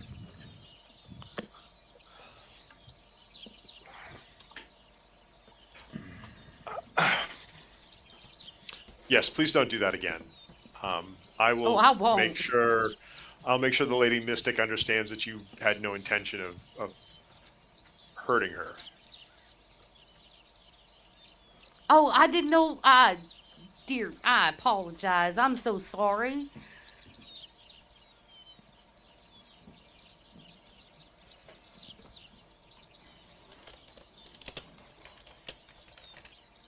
All right then, nothing. And she walks away. I'm confused by these two newcomers, but again, we need to beef up our team because we've lost a couple. But again, that being said, Alexei, if you would like, I'd be more than willing to accompany you on the journey. We owe it to you. I think we need to make sure Alesky has that time. But if we're headed to Feng's Port, then, I mean, if we're going at, are we going to go after the Slitches? Do we feel that that's the next thing we need to do? That is not my call. I mean, no disrespect for our newfound companion. She has a little question in her tone as she sidelong glances at Cascade. But without confirming that the lich involved is the lich we seek, we don't have the time to spare. So then we need to determine where our next move is and a means to determine the identity of this lich. I would also point out that as far as I'm aware, none of us, not including the two new people that have come to town today, none of us have fought on the water. I'm not asking you to come to sea with me. Hell, I don't even have a boat. Right. I don't even fought have a in ship. small boats on the seas beneath the earth, but nothing compared to the vast seas that you have here and the giant ships that sail upon them now. I am particularly qualified and useless on water. I would not die, for instance, if I fell to the bottom, but I would most certainly sink to the bottom. Perhaps while on ship, you should always have a rope tied about yourself. Oh, I could get him back. He would be an anchor. I nearly made that comment to Zhu when he mentioned that he wouldn't be much use on a boat. But I couldn't bring myself to do it.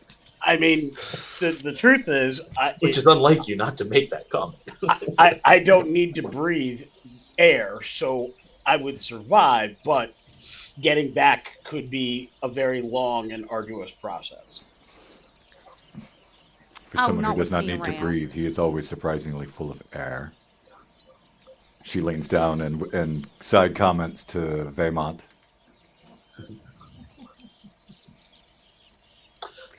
Although Faymont we would is have the upper actually hand. Not many other sitting fleets would have a submarine. cross-legged right next to you, meditating, so he doesn't speak back. Cascade has given up trying to talk and is just watching the tennis match back and forth. So we've got a couple things to decide. One, what is the next sin we're going after? Two, how do we find out information on this list to see if they are part of our overall plans? And then three, how do we fit Alesky's needs into that mix? How far is Fang's Port from where we are by air? By air? For you, it'd be like Air. a day or so. Mr. Spaceport is not far Lesky, away. that's what I thought. Mr. Lesky, if time is of the essence, I can get.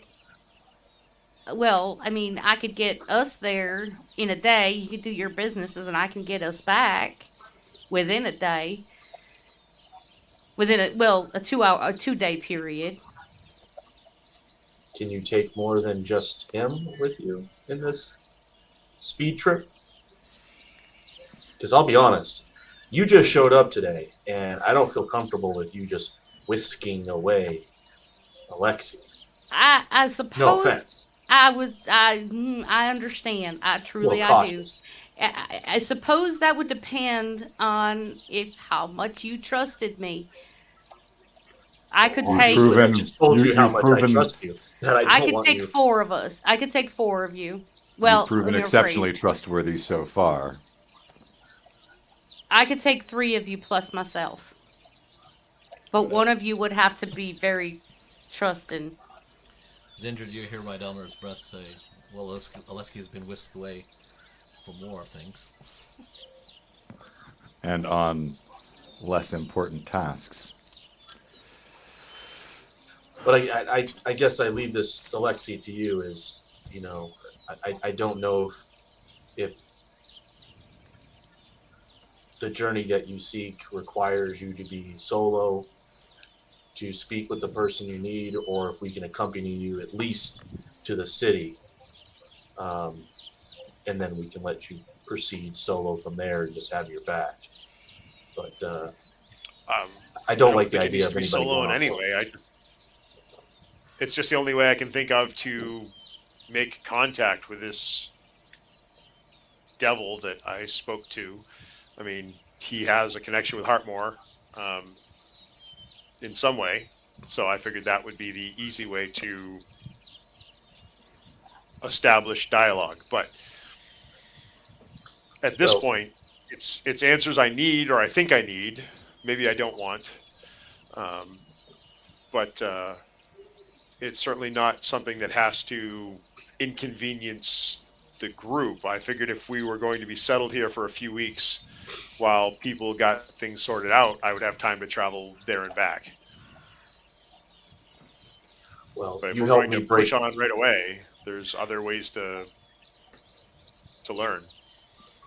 I'll say, you helped me break my curse, so I feel that I owe to help you find answers. And if we do have time, I certainly think that your needs would have priority over Jew, you don't owe me anybody a that's thing. new that just showed up. You don't owe me a thing. I mean, it was completely selfish to break your curse because honestly, I didn't want you eating me in the middle of the night. So, absolutely. From that perspective, in my best Alesky, interest to break your curse. it's selfish. Our reasons may be selfish as well. We don't know what's going on with you either. We all need information before whatever transformation is going on inside of you could potentially endanger us all. That's a good point. Well said, Jalindra. And I would say that I think our original group members take priority over anybody new that's come. But Cascade, if you can assist with this, that would show some good faith. And I think on that end, we would be willing to try to help you with your need at that point. Particularly if you can indeed carry others, so we know he is protected. Well, like I said, I could take Mr. Oleski, I could take Mr. Jew, and I could take one more. But there is some trust involved. Right now says send the kid. I was about to say, Vaymont, it's time for you to prove yourself. I suspect I know what she means by trust. You seem fairly fearless, however.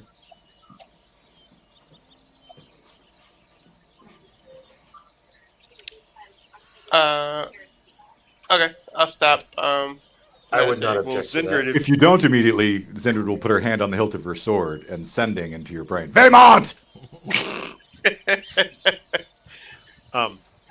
So Oh, Zindred, I'm if sorry, you I was having a suspect you know what conversation. this, if you suspect you know what this trust thing is, would you please enlighten the rest of us, maybe? Trust. Oh, I'm suspecting that she's going to turn into some kind of a giant bird and carry one of you in her talons. Oh, you don't have to ride in my talons. You can ride on my back. You shouldn't offer that to him. Right now says I'm sorry. Oh, I'll take a ride in the Talons. That sounds like a fun. I think I'd only be able to carry. Well, I could carry in one other probably because you're small. But Wait a minute. Are you saying that? I could carry. So if he's coming, I could bring. Let me think. Mr. HK is too big and heavy. I'm sorry. I could bring Mr. Jew and Mr. Val and Mr. Oleski. I can do that very easily. But I think one of you would really have to have a lot of trust. Well, since it clearly wasn't the talons, perhaps you should explain this trust thing, as that's the query that they're asking. I could carry one normal sized person, maybe a little guy like Mr. Val there and Mr. Oleski, or I could change somebody into another big bird and we could both fly and carry somebody. I am not being Oh, I changed. can be a bird? Been there, done that. I'm done being changed into animals. Not happening again. I'm sorry, I have to draw a line in that. So, if that's the case, then I can I've change never Mr. been Val. a bird before. Ginger, do you think I should be a bird? Seems as though Well. you're getting all kinds of opportunities today, Vaymont. First day on a new plane, and look at all that the world has to offer you. It's exciting. Indeed. Well, I think this would work out. I don't see why we wouldn't have a little bit of downtime that I know of. All right. So we're gonna split Well, I'd the have to party do up. one more thing before we left. And Okay. she's just going to turn around and run away to the other end of the town. Because now she feels like she's in a hurry. She's going to go back to that field that she had been working on before, and she's going to druid craft one more time before she leaves. Okay. To try to encourage the growth of the crops. Zendrid sends Shadow Smite through Ascending to follow her and see what she's up to when she leaves everybody's sight. Okay. What is your passive perception, Cascade? My passive is 20. Wow. Well, mine's 22, and Shadow Smite regularly evades me, so I've got faith in her. Yeah. It's good. Okay. All right, If Cascade notices her, she's not really going to care. She's intent on helping. She realizes something big has happened here, and she wants to make sure the crops grow. Okay. Wait, when And are we then supposed she to be will- leaving? And then she'll turn around and come back and walk up to Val. Is it Val? You're too small. And put her hand on his shoulder and turn him into a giant eagle. Are you guys leaving now? Are we Famo? still in the room? Oh, I thought we were about to. What's going on? I thought we were outside. I'm just asking you. That was the plan. I haven't said. I wasn't too sure that was where. I like the idea of suddenly there's a giant eagle in the tavern, because then Zindred's going to be fantastic. Now, how do we get him out? I would request that you guys continue the search for Bard while we're gone, Perhaps. and then we'll look. Bangport would be a fantastic place for you to Things, secure a yes. bar. I was going to say we would definitely be looking there as well. If nothing else, you should be able to hire a minstrel to follow us. And she pulls out a large amount of coins and hands them to you. Wait, should I leave you in charge of the purse? Then she looks around the company coming. Oh, Yes, I should. And hands you like 500 gold. And then hands it to me. So then she'll go ahead. Now that she's accepted that she's not going to be taking a sen and is letting go of the concept of preparing herself for greed, she's trying to actively be more free with the cash. Fair. I like it. Okay. So outside, she will take Val by the beak and look him in the eye and go, "Now you will follow me close. Every hour we're going to have to land so that I could, because you're going to turn right on back into that little boy that you were, and I'm going to have to go and change you back, or else you and Mr. Jew are going to fall from the sky. So you better follow me close." Animal handling with advantage. And I might add, Jeremy, you are thinking you are a bird now. You are not Vermont. You have a little bit of yourself in you, but polymorph works very differently for people who are transformed than the druid that does it themselves. 29 on the animal handling. Okay, the bird does understand you and knows that it should follow you. So. And I apologize. I said Valmont earlier, which has started the Val thing, but it's Vay, not Val. Vay, Mr. Vay. Vaymont. I gotta remember that. So she gives him another good shake on that beak, and then she lets go, and then she wild shapes into a giant eagle herself. Okay. All right. Before we leave, Zindred, would you happen to have? I was hoping. Well, you have all sorts of money that you've said you'd share with us. If I'm going back to the city, I was maybe thinking of going shopping. So, could I dip into the coffers, I guess is what I'm getting at. I did just hand 500 gold coins to Zhu to fund the trip. How much do you think you need? Probably a couple hundred more. I don't know. I mean,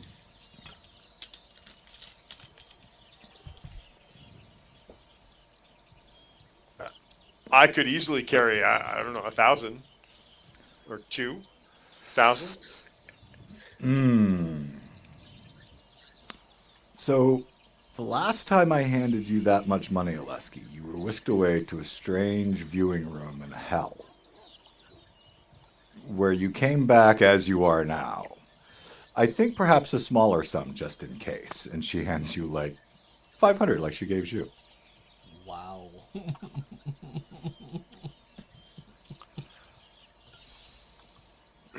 That's not an inaccurate, but whisked was not the word. True, you would willingly. Eagerly, even. Well, it was one of the VIP viewing rooms of the arena. I mean,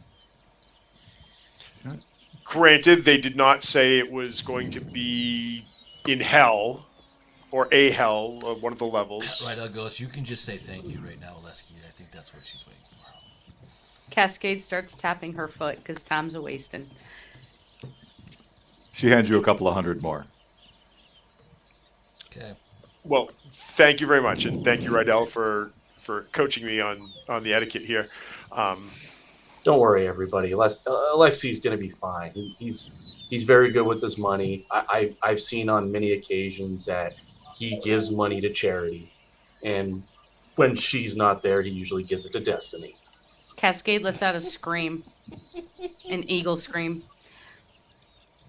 Time's ticking. Okay. All right, so let me get this right. Cascade, Jew, Vaymont, and Oleski are all going to fly to Fingsport, leaving HK, Firebrand, Zindrid, Laura, Vivian, and Rydell back at Greenwood. Correct? Mm-hmm. That's what it sounds like. Yep. Cool. Yeah, hopefully it'll be a couple of days instead of a couple of weeks. Splitting the party up. My favorite. And once an hour, we're gonna have to land so that I can recast polymorph on Vay. Okay. Will do. Oh crap! How exactly how far is it? It is a day and a half. Oh, I did not think that quite out. I only Well, have you're new one to more. land really that much, so it wouldn't be that surprising for Cascade to miscalculate the time a bit. It's going to take Yeah. you 2 days to get there, isn't it? Well, this is my second casting of Wild Shape, and I can't cast a spell as Wild Shape. 2 hours in, I'm gonna need you to make a animal handling roll straight up to keep Vaymont from veering from his path. That's another 19, so that's another 29. You saw a very juicy rabbit off on the fields that he was very excited about, but Really? you pushed the Giant mentality eagle? going through. Yeah, it's juicy snack. There might have been a giant Flemish rabbit. Have you seen those things? They're like the size of, They are pretty big. of an You guys 80-pound kind dog. of left. You didn't know if Vaymont had breakfast or not. He could be a very hungry bird at this moment right now. But you handled the path, so it is a wonderful spell. But there are part of things that you need to work on that to make sure the path is going. But you're on the flight path for a few hours, and then you'll have to break to get your spells back. Correct? I'll have to well, I believe I can get Wild Shape back on a short rest. But to get And then spells, I have enough spell slots to do the polymorph. It's the landing, taking off the Wild Shape, because I only get 2 Wild Shapes per day. You get one back on a short rest, though, don't you? I don't recall, actually. We just did Druid. Why don't I remember? Right? Why don't you remember? Come on, Tim. I even played the shapeshifter. I was a giant danger noodle. Yeah, pretty intense. A big old nope rope. Regain expended uses after I finish a long or a short rest. So yeah. Oh, of course. So you get both back. Hot. Okay. Yeah. Okay. And I mean, I guess if you want, I could test the strength of that there giant eagle, and if we wanted to push on further than 2 stops, or short rest and then go. Yeah, I think we could get 4 out of it. 4 stops, 4 hours. We're pushing time. We'll go from that. Okay, so that leaves the 2 of you, Zindred and HK, remaining. Is there anything you specifically want to address now that you have some of the vagabond out? Yeah, so I would ask Zinded for some help funding a town guard till the town is self-sufficient, and then they can tax appropriately. As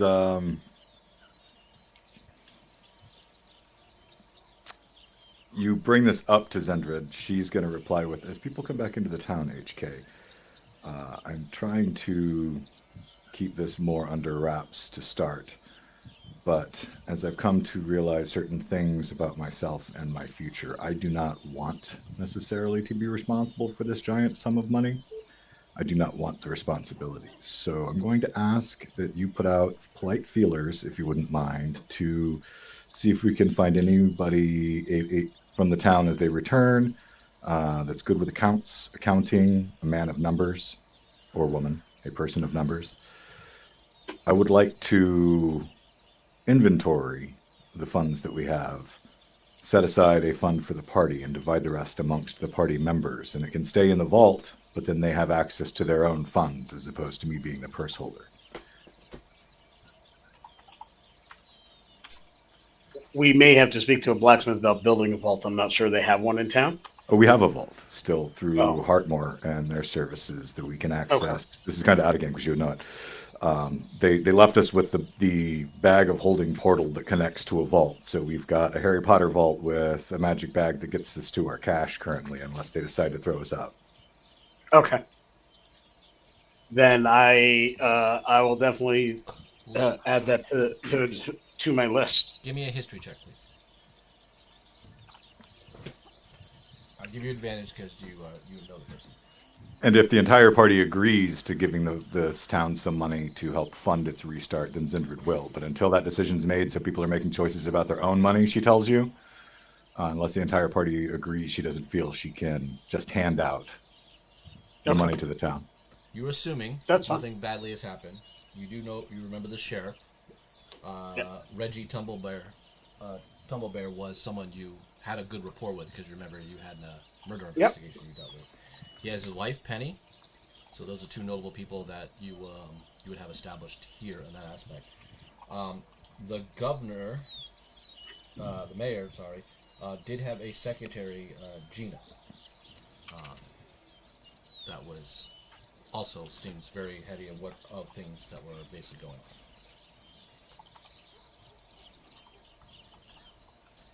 And the mayor. And do they all return? You're assuming they are. Like I said, this is just a very quick and hectic time frame right now. You could probably locate someone. Everyone knows who those people are. The mayor is also Pierre O'Doul, the gnome.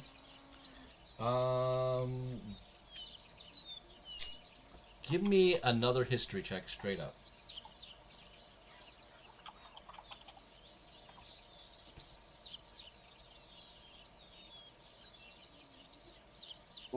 That's going to be a 21. Nice. Okay, let me check some notes here.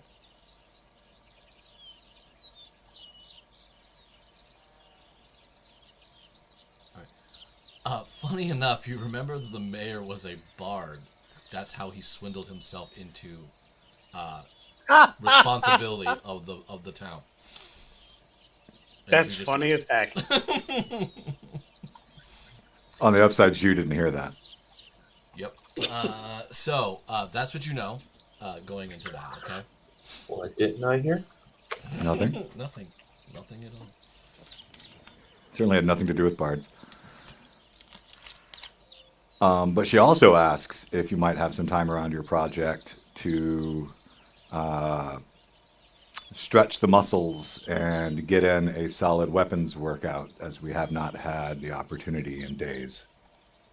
Absolutely.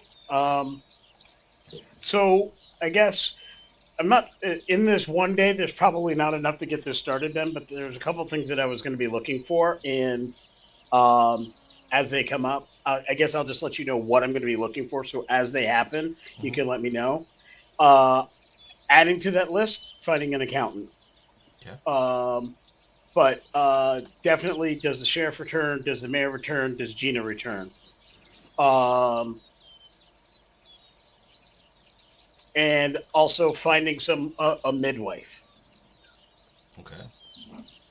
And basically making sure that midwife will tend to Vivian as she gets closer. And definitely, I already, without even having to ask for more, have the funds to cover that. But those are my big questions for where the people are. And if the sheriff does return, I want to talk to him about kind of reforming and building up the town guard. Specifically, I will need to figure out what the number of returning town guards are. And then whatever that number is, I'd like to find 10 people capable of joining that organization who aren't already a member of that organization. Okay, so Reggie does return. Okay. With his wife. 6 of the guard, who that's all you remember were members. So they're all back as well. There isn't really anybody else to pick up on. Give me an investigation roll with advantage because you have a good rapport with the guard. Okay.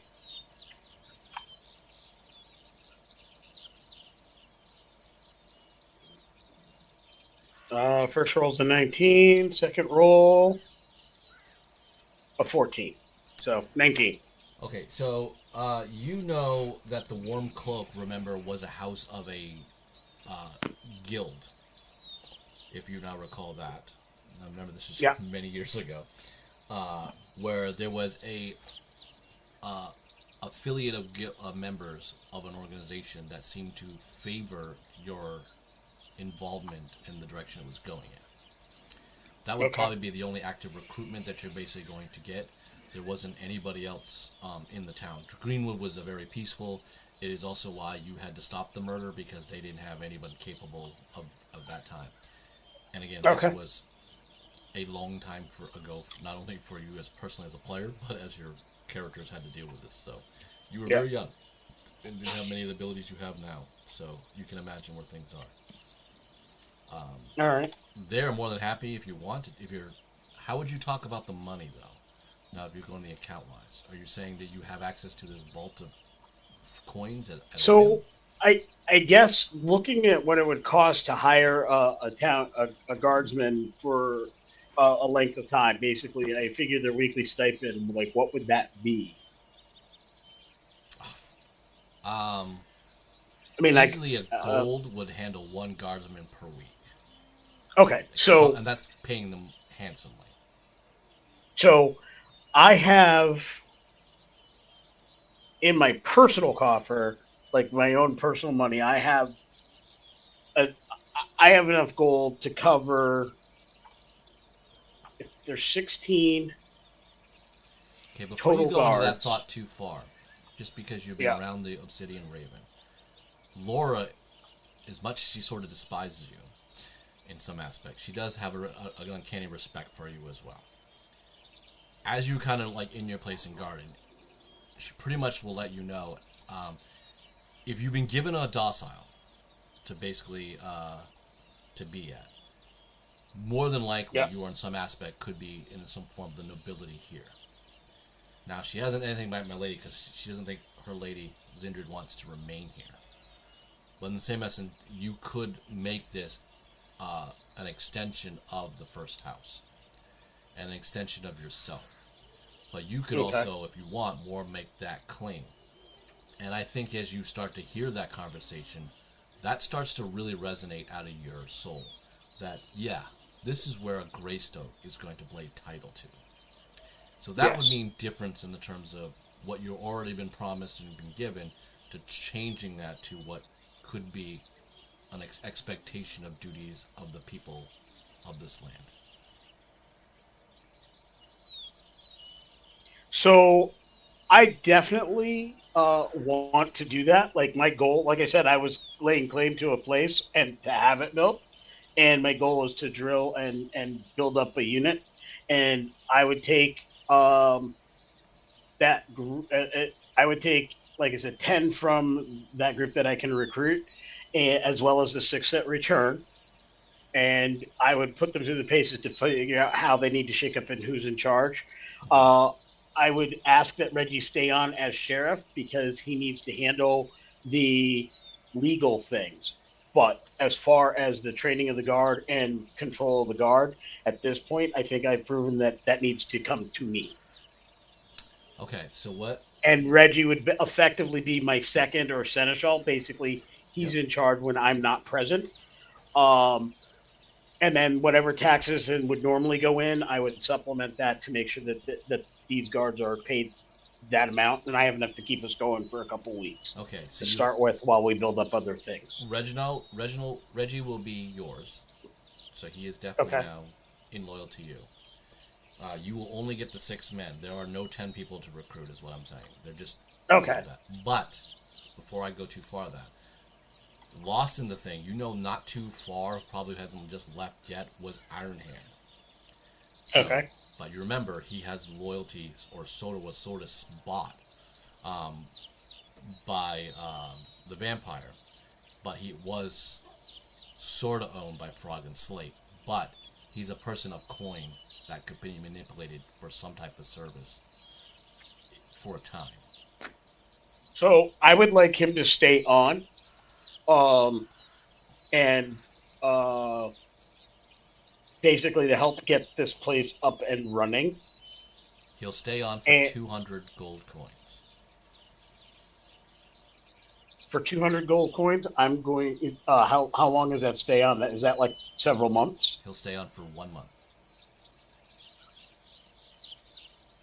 I'd have to ask Zindert for help getting an extra, getting enough for that. Okay.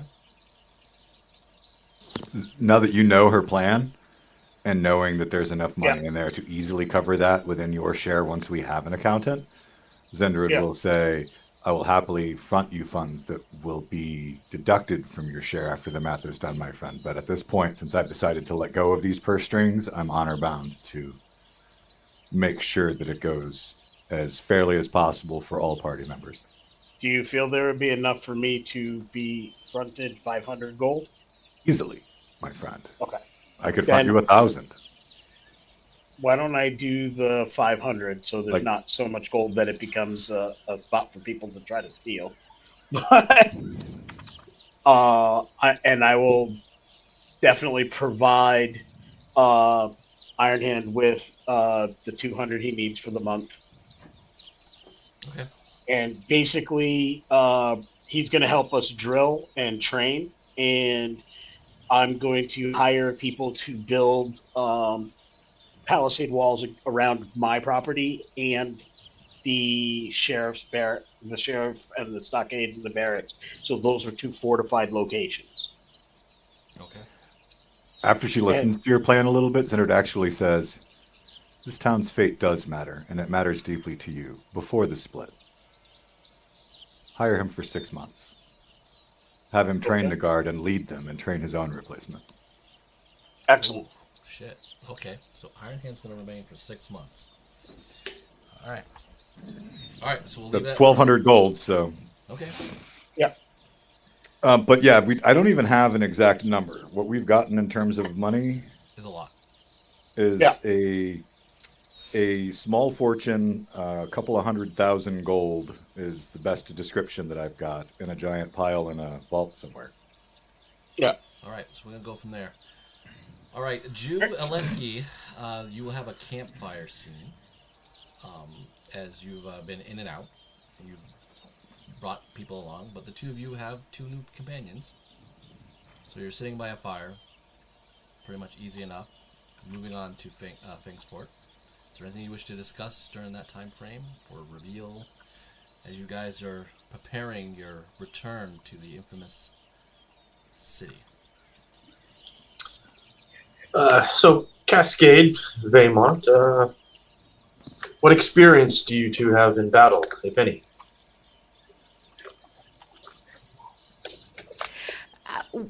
Yes, I'm drinking. I didn't notice you brought anything along. Of course I did. Well, I mean, I'm as I mentioned earlier, I'm a druid, and I can find safe passage on the sea. I'm a sailor. I mean, aside from fighting against pirates, I really don't have any land fighting experience, Mr. Jew. But I mean, it can't be that much different than being on the sea, right?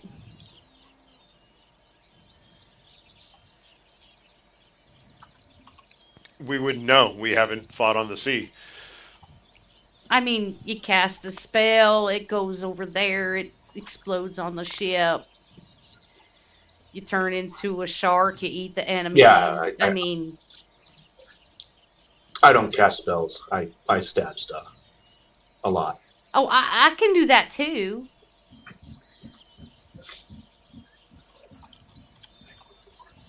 It's just easier to, you know, to swim around and bite things and.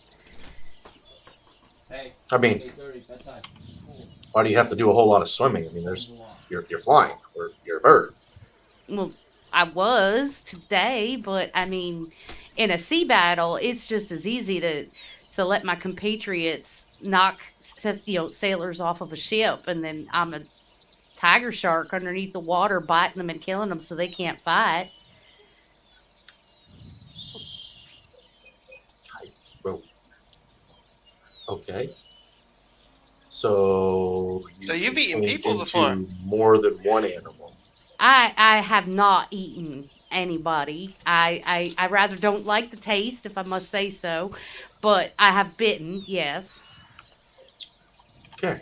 Well, And yes, I can turn into other animals. can you turn into a tiger? What's a tiger look like? Like a big Very nice. cat? Like a cat. I turned into a cat earlier today. Ha! I've seen them before. Carol Baskins. That's your new nickname. Who's Miss Carol? No, long story. How about you, Vaymont? What's your specialty? What can we rely on from you? Oh, well, I'm really good at taking things. I'm really good at not getting caught taking things. Oh, okay. Um, You might want to clarify that a little bit. What are you taking? oh, I can take anything. Whatever I need to take, I can take it. I like shiny stuff. I really, really like shiny stuff. Oh, you're a rogue. Yeah. Yeah, I got those kind of abilities, yes. Okay. Okay. Also, I spent a lot of years being tortured I tuck my backpack a little closer to me. by undead and demons, and I really, really hate them. I'm sorry, did you But say you were besides tortured? that, yes. So you got caught? When I was little, yes. When you were little? Was that like yesterday?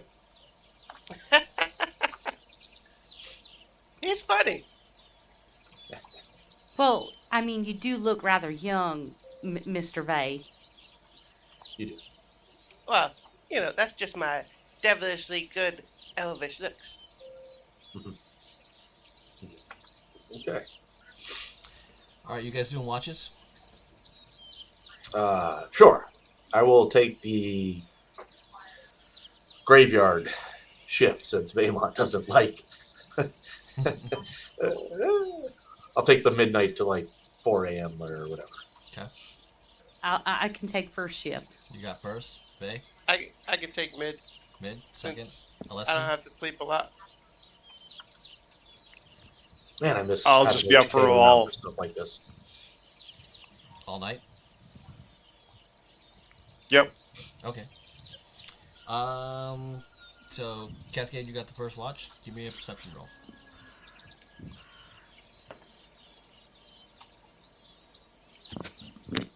Uh, 21. It seems pretty peaceful in the night. Seem to maintain those eagle eyes and things are quiet. All right, Vay, I you just have love the sound of the crickets, don't you? It's so peaceful. It's so different out at sea. Do you wake up, Vay? When it's time. Okay. I was either talking to myself or Oleski if he was listening. Oh, yeah. Oleski, do you wish to say anything? Just small talk. I mean, I appreciate the darkness in the night, although to me it's not really dark. Mm-hmm. It's so different here because I can't see the sky. Out at sea, you can see the stars forever because there's nothing in the way.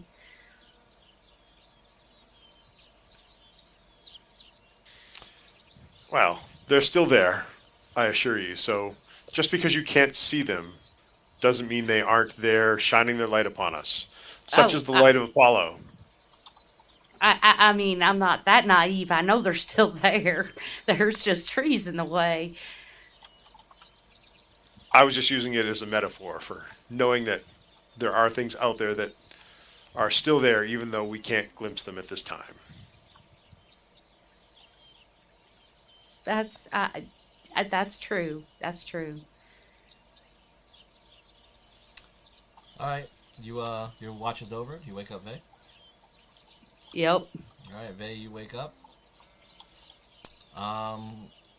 You're gonna make your perception roll at disadvantage, as a fog is coming in. Goddamn fog.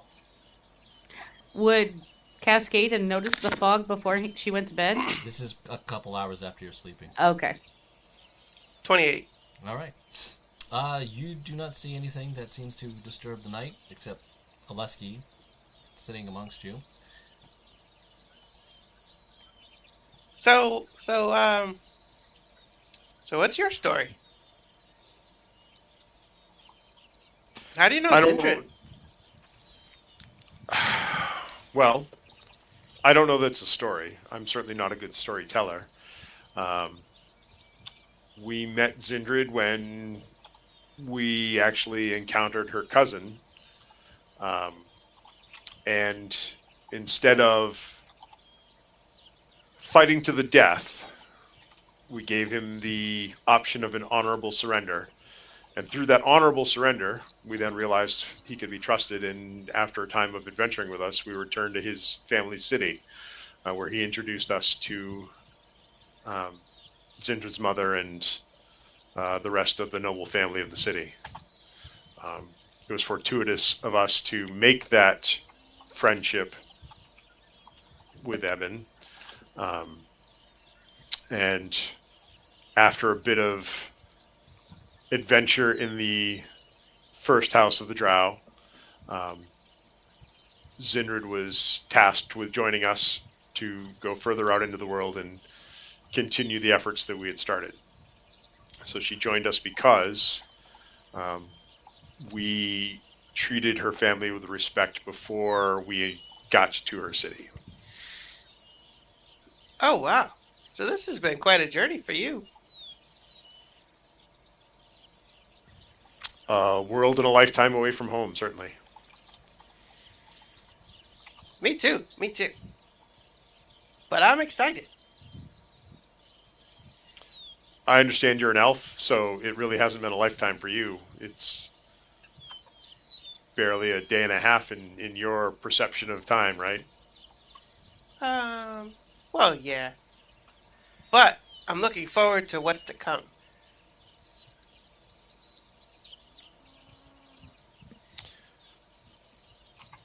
You say that now, but be wary of everything we encounter. We have made a number of powerful enemies who are constantly nipping at our heels on this journey.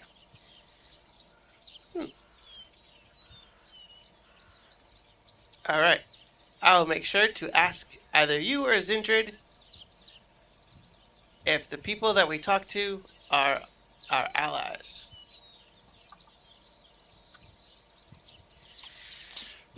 Allies are few and far between in our experience so far.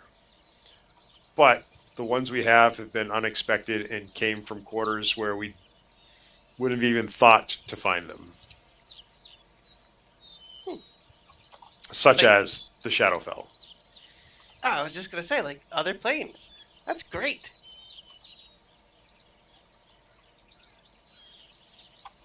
Well, we also say other planes, and apparently I'm in some way beholden or linked or generally associated with one or more of the levels of hell. So you never know. Hopefully, this is not such a negative that my life is forfeit. You're not undead, are you? No. Oh, great. We can be friends then. All right, Vay, your watch is over. Do you wish to wake up Ju? Yeah. All right. I will shake him awake. Okay. You're awake and Ju. I'm up. Yep. All right, Vay, Good. you'll go to your reverie. Ju, perception check at disadvantage is a heavy fog. Perception check at disadvantage.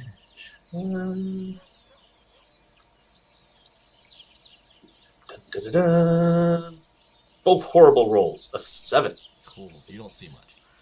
A couple Yeah, hours I can't in, bite. Oleski, you just black out. Go to sleep. Jew, out through the perception, you see what appears to be a figure just in the tree line. Draw sword. Drop my goggles of night over my eyes.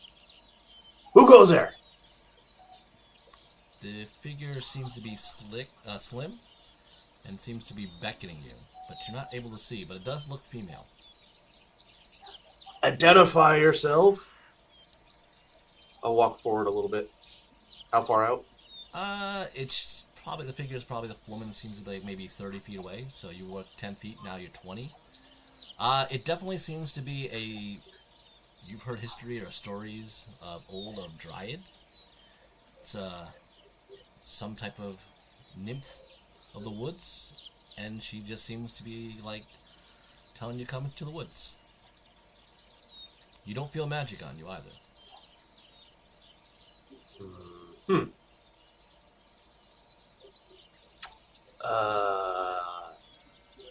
No.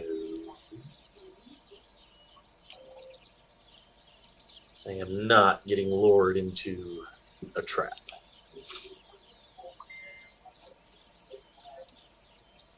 Then you hear in your mind, I have something for you. Something you wanted.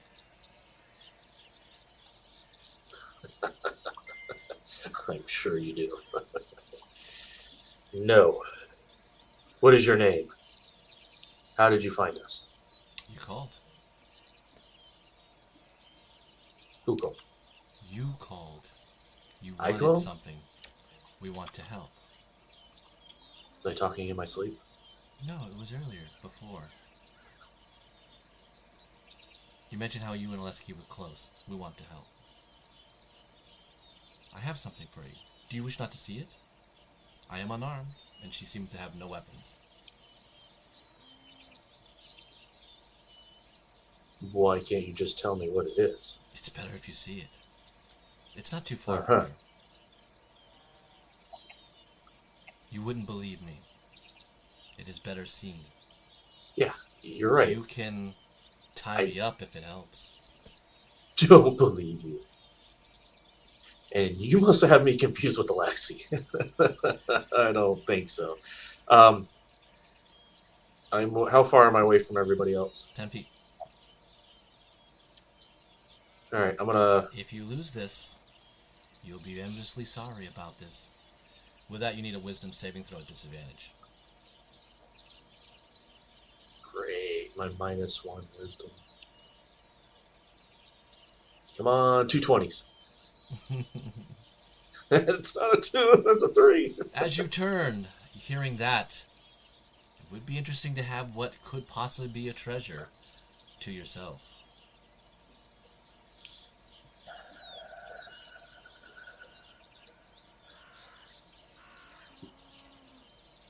She turns, puts her hands behind her back, as if you can tie her hands behind her back. I don't have any rope. You take 5 steps towards her. Are we going? It is but a moment of time. It won't last forever. Did you cause this fog? You did. No. You may take an insight check if you wish. That's straight up. Yeah. -1 on my insight. You're 10. You're You're not asking me to sure. roll all the ones I don't have good stats on. You're not sure. She could be telling. You're not sure if it's deceit or truth. It's either or. It's definitely a 50-50 on that one. She's either lying or telling the truth. Is there any other choices? Oleski. Oleski. Throw a beer can at him. Oleski. He's not waking up. I guess I'll give this to somebody else. It's probably better that way. Another saving throw, please. Disadvantage. Wisdom? Yep.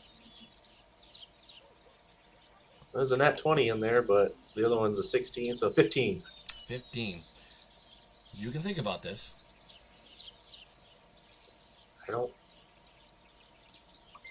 This is a trap. I know it's a trap. I promise you this is no trap. Then why don't you just tell me what it is? Because it's better seen. Again, I can give you one description, but you ask for something as a gift. An armor.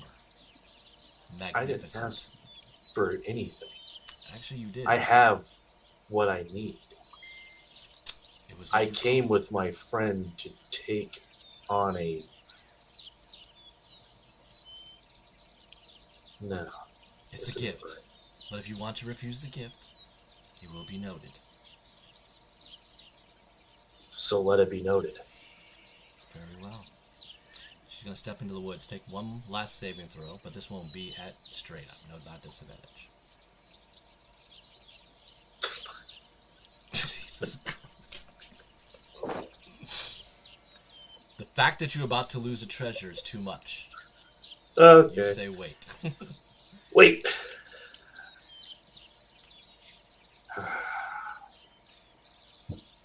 Move slowly. Then I walk towards her. Okay. You go No about sudden moves. 25 feet into the woods. It's not too difficult. And she brings you to what appears standing against a tree. A magnificent mithril-looking armor. Well spiked, protective, endued with magical runes.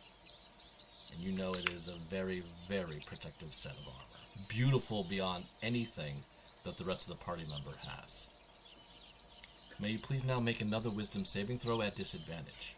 This is a magnificent piece of armor, but it's not something that I would wear. God, a natural 20 in there. Damn. 3. As you say that, you can't help but move forward, and I'm a barbarian, though. I don't wear, like, really crazy armor. it benefits you not to, but it So doesn't mean you shiny. can't. And you can't help but you easily take the helm and place it upon your head. Give me one more saving throw of wisdom. This will be straight up. 13. You definitely feel power in it. And you put on the breastplate. I now need you to make a saving throw to attune to it. Is that still wisdom? Yep. Straight up? Yes. Nat 20, so 19. Okay. You have the armor on. You do put the armor on, but you have not decided to rest to attune to it. And she goes, "The blessings of Zariel to be with you, as you have called for." And she just vanishes with a gate that opens up behind her. I don't recall.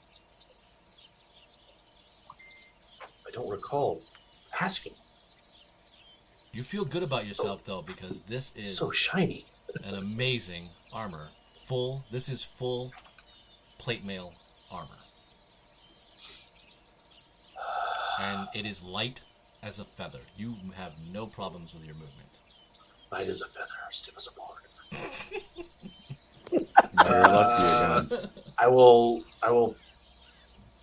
I'll put the armor on. You finish up? Yeah. All right. Aleska, you wake up for some reason, and you don't know where Jew is. Looks real good with the cloak, too. Oh, God, yeah. Jeez.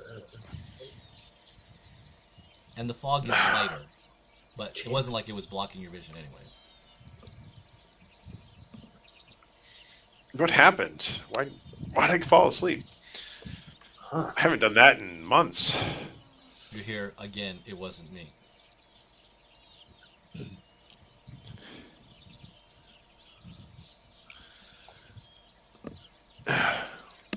Well, I guess I'll look around and see what's going on. After about 15 minutes, a very heavily armored warrior is coming out at you. Please give me a saving throw versus wisdom, please. Can you be frightened? Oh, yeah. Yeah, I can certainly be frightened. All right, that's what you're going to save against.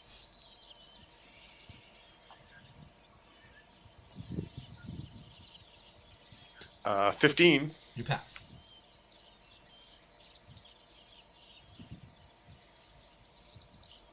Jew. Okay, Rescue's so...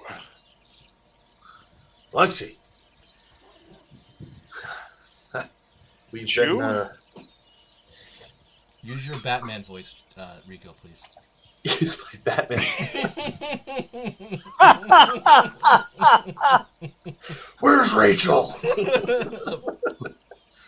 Oleski.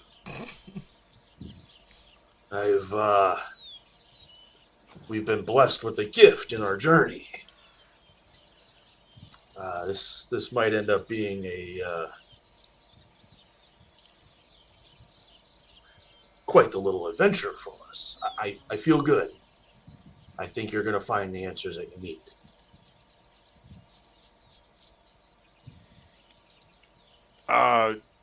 Not good.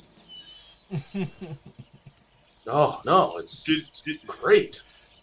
Did you fall in a mud puddle and have to change your clothes? I've never seen you in this outfit before. It is new. You don't say. It fits me well.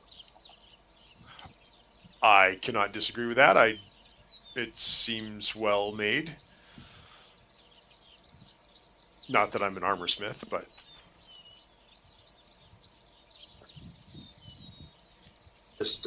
just know that it's going to make me much more better in battle. And I'm already great.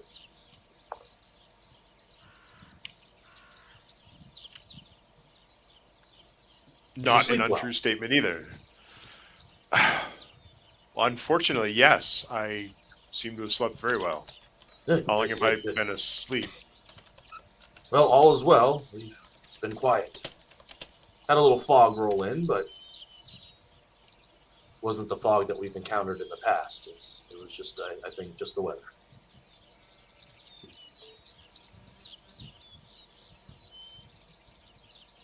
And then... And then? And then what? Well, that is my question. Fog rolled in, weather, and then I found some armor in the bottom of my bag that I felt I should put on. No, it was just in the tree line. It was gifted.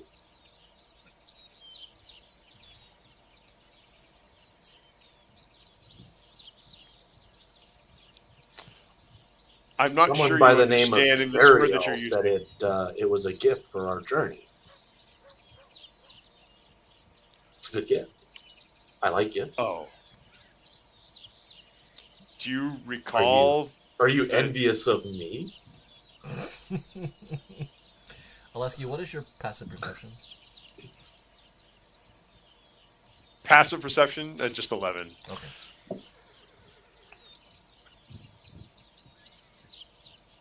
Yeah. Which is... could be better. Could be a lot better. All right. So, Jude, do you recall who I'm trying to go to Fengsport to speak to about gifted armor and other unknown things happening to me? I don't recall the name, but I know that you had someone lined up that you needed to talk to. Yes. My memory on details of things isn't great. It's kind of the reason why I'm trying to find a bard. Leave it up to them to take the notes and remember things. And remind me when necessary. Why? Why do you ask? Well, because I'm,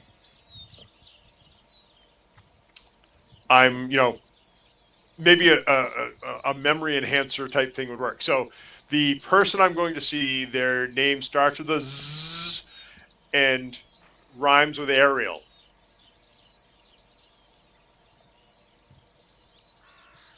Yeah. So Z, Ariel. Oh, Zariel. Oh, okay. Yes. Oh.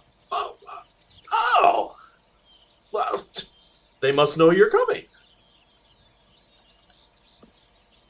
Is that it? Wait. Is it a good thing that they know you're coming? Couldn't even wake me up to let me know that. I tried to wake you up. You were sleeping. I hit you with a bottle of ale. You didn't budge. I figured you were exhausted and needed to sleep. I'm not sure what. I mean, we can ask them about my armor when we get there, and if this seems to be a mistake, we could talk about maybe giving it back. Somehow I doubt it's a mistake. So, but yes, I believe we should include one or two extra questions in the conversation. Sure. Fair enough. Just to help us along, you two will end up waking up as they're finishing up. The day is done. And I need the both of you to take wisdom saving throws, though.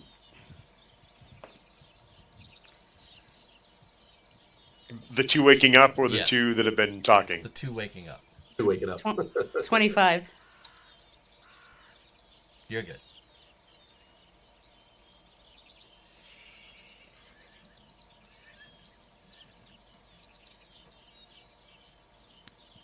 Good morning. 12. Vema, you are very afraid of this individual. This is something that you have fought with many times before. Very afraid of Jew? Yes. In fact, you, with your passive and your language of abyssal, he's covered in abyssal ruins on that armor. So, I'm going to draw my weapon. Okay. Good morning, Vaymont. Why are you covered in abyssal scriptures? I'm sorry, what? Your armor. Oh, You're you noticed covered it too. in the demonic It's kind of hard scriptures. not to notice. I'm sorry, covered in what? The demonic scripts. Actually, devilish script.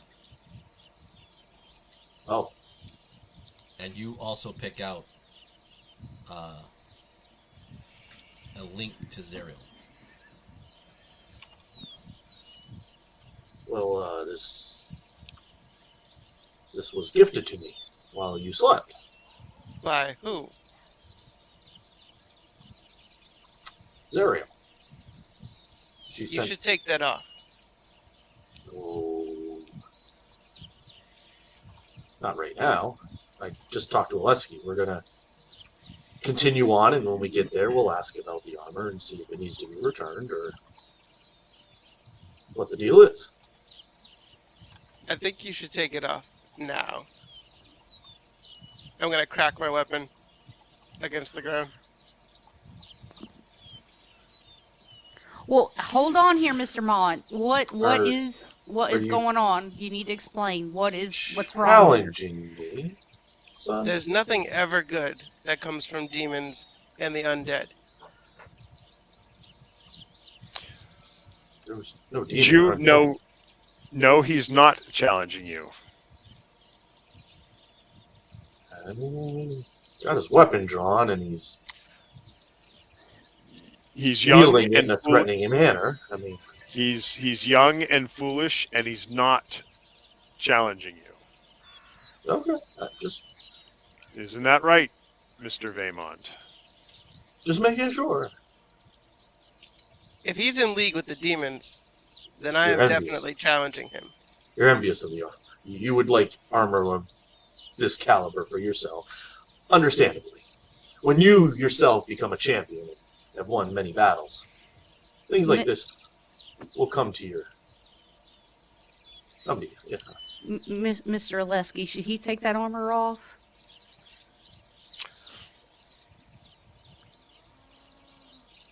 I'm not sure that there's an actual answer to that question that can be enacted upon. I mean, I've been in battle, and I have gone untouched in battle, but armor helps. I don't want to be exposed just in case. How about you take the tainted armor off for now? And once we speak to whoever it is that we're going to see, then we can figure out what to do with it. Or just kill the demon that gave it to you. I think looks pretty Well, again, new and untested to me. It's in good shape. Again, Zariel isn't a demon. He is a devil. Devils, an demons, archdevil. they're all the same. I'm sorry, what? Zariel's a what? A devil. Maybe even an archdevil of his particular layer of the abyss. You're in league with Lucifer. Oh.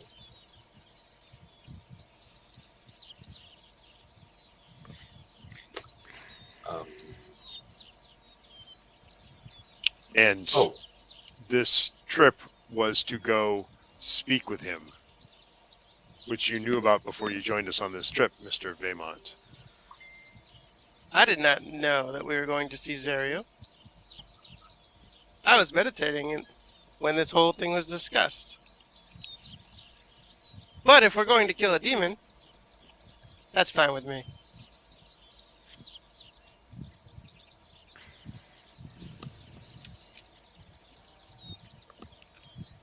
Are we gonna go? Give me a wisdom check, Rico. I'm confused. Are we gonna go talk to someone or check or saving throw? Saving throw. 11. No.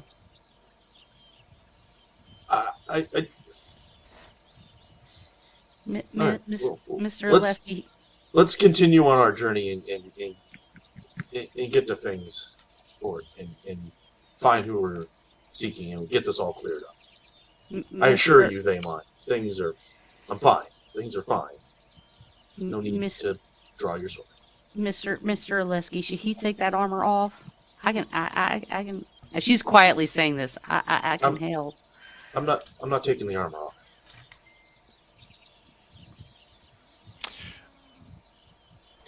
If your help is the same help you offered me that you would offer to Jew, I suspect you'd have. No. It's fine. Let's go see Zariel. I'll carry Alexi. You carry the tainted one. Hey, it's not one of my titles there, youngling.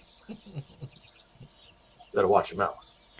We've got a long ways to go to get there and get back. Just mind your manners. Give me the word right now, Mr. Oleski. Otherwise, I'll go ahead and do the polymorph on Mr. Mont.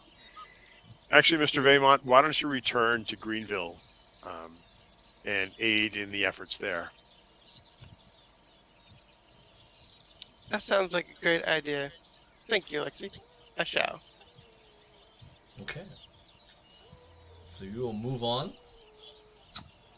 I would say he's failed the test. First go around. Cascade, are we going to be okay? Can we continue on? She's looking at Oleski. Actually, now that I think about it, I can't go back because Indrid said It's a week. It's a week means away. I have to stay. It's a week away if you walk off. No, but not even for the distance traveling. I have to stay.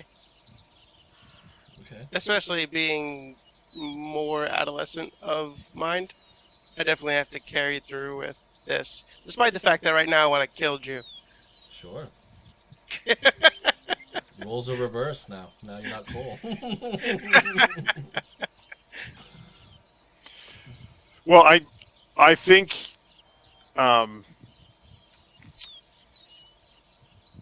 at this point, let's maintain the status quo as it is and just continue on. Mr. Lesky, I can cast Charm Person on him and make him take off armor.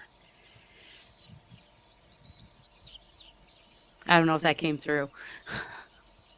It did.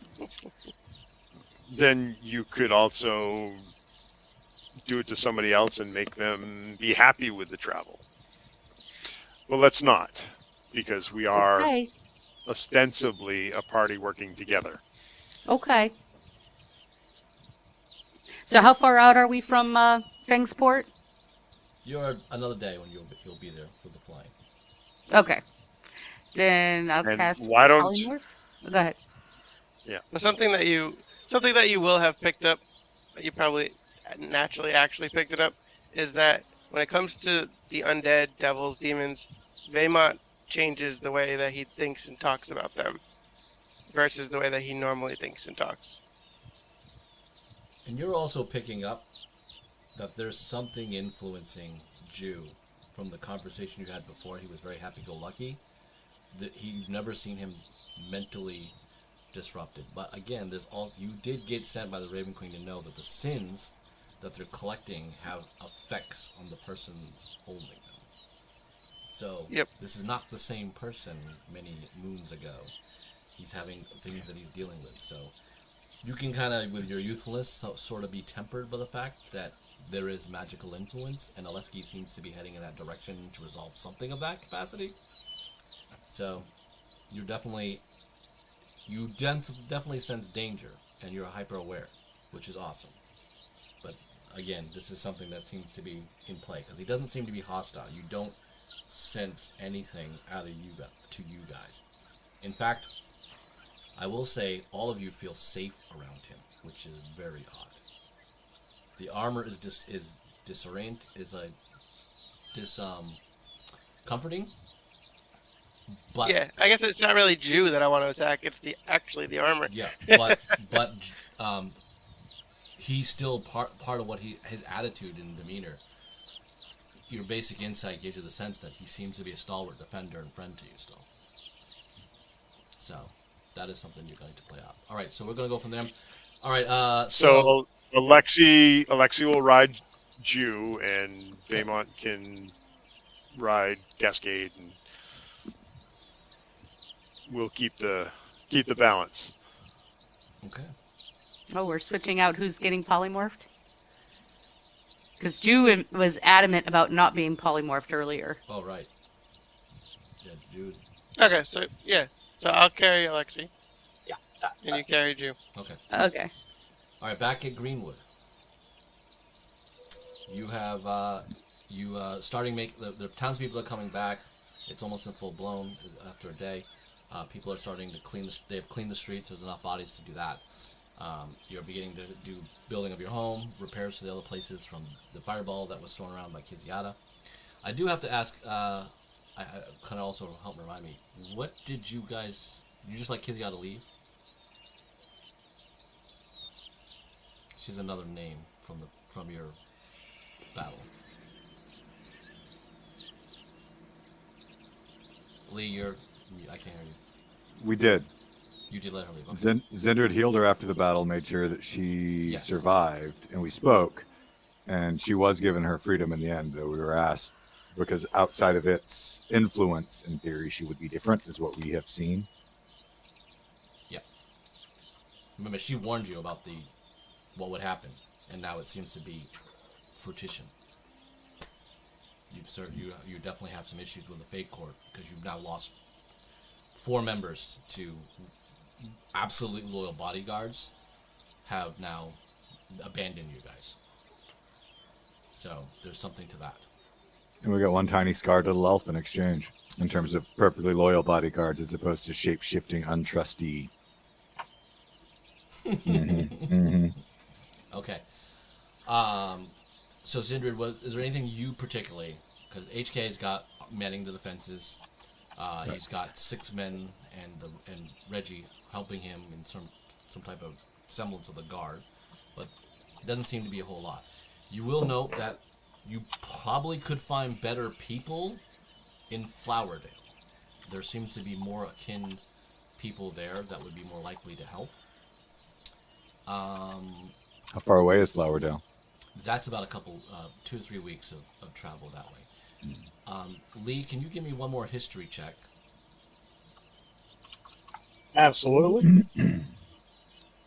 As Sindri, you continue to contemplate this. 17. Well back, you gotta think, adventure episode number 1 of Streams of Spero. You know that there is an old lodge, also south, that did house type of huntsmen, rangers, travelers, also down there. But you would have to go through much more wild of woods. It's not Fey woods, it would just be wild of woods. And Okay. if you remember correctly, you helped a druid save a particular young dragon.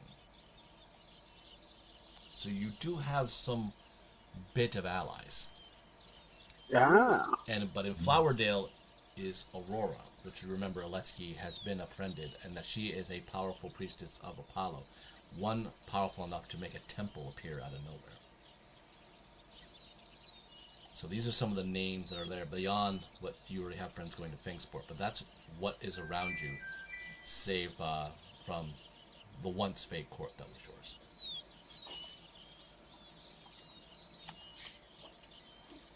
Okay. So, and I assume headed to the area where there was the where the wardens were or whatever. That's a different direction That's than south. Flowerdale. That's south of Greenwood. Okay. Okay. So this place is south of Greenwood. The other place would be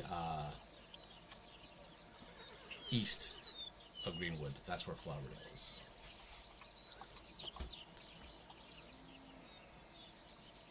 And then east. So I think my first thing is to get as much aid here for protection as possible. And so I would suggest that while we're starting to get things together, that make a trip to the south to see if we can get any of the wardens to come this way to add to our numbers here to protect this town. Okay, that's kind of where I'm role playing you too. These are people that you would have to kind of figure out. Yeah. Nope, this is the wrong map.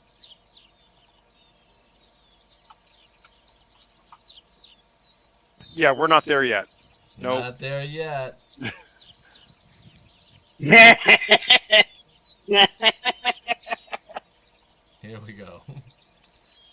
That's another campaign teaser.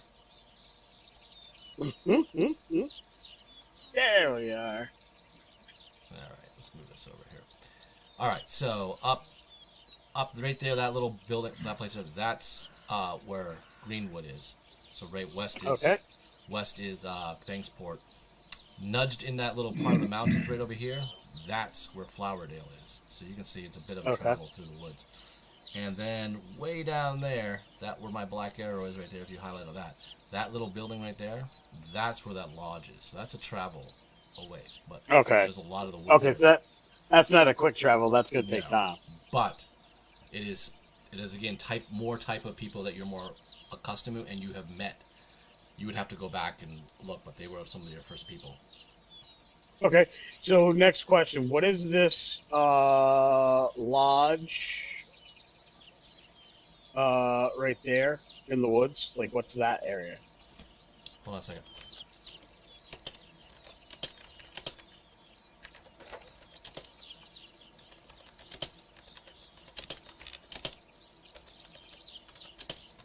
And I assume I'm looking at one of the maps that we had from our trip because I've got I kept all ask those. again, please. What is this this particular lodge or this icon here that's in the middle of the woods between halfway between Flowerdale and maybe ruins, old places, stuff like that. Okay. The one right down here, that's Jacksonport. Okay, that's Jacksonport. All right.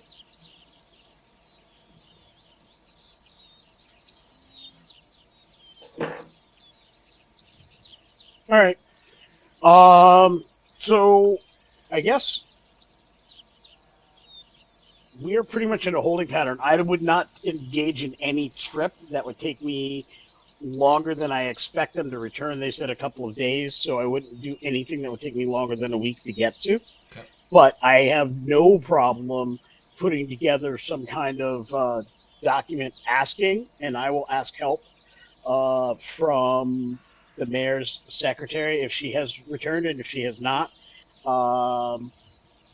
then I'd ask Vivian to see if she could help me put together an invitation to basically send a letter to that lodge with the rangers down south that we know of, and see if we can get that sent to them. And that way, maybe they can send people to us. Sure. And basically, I want to say what we've done. We've defeated Agents of the Nine. We've defeated a zombie horde. We've defeated Ripper Jack and ended him. And in the wake of that, we have a town that is in the process of being rebuilt. I have claimed this land under my protection and named myself the Warden of Greenwood. In your conversation, please give me a history check, please, with Vivian.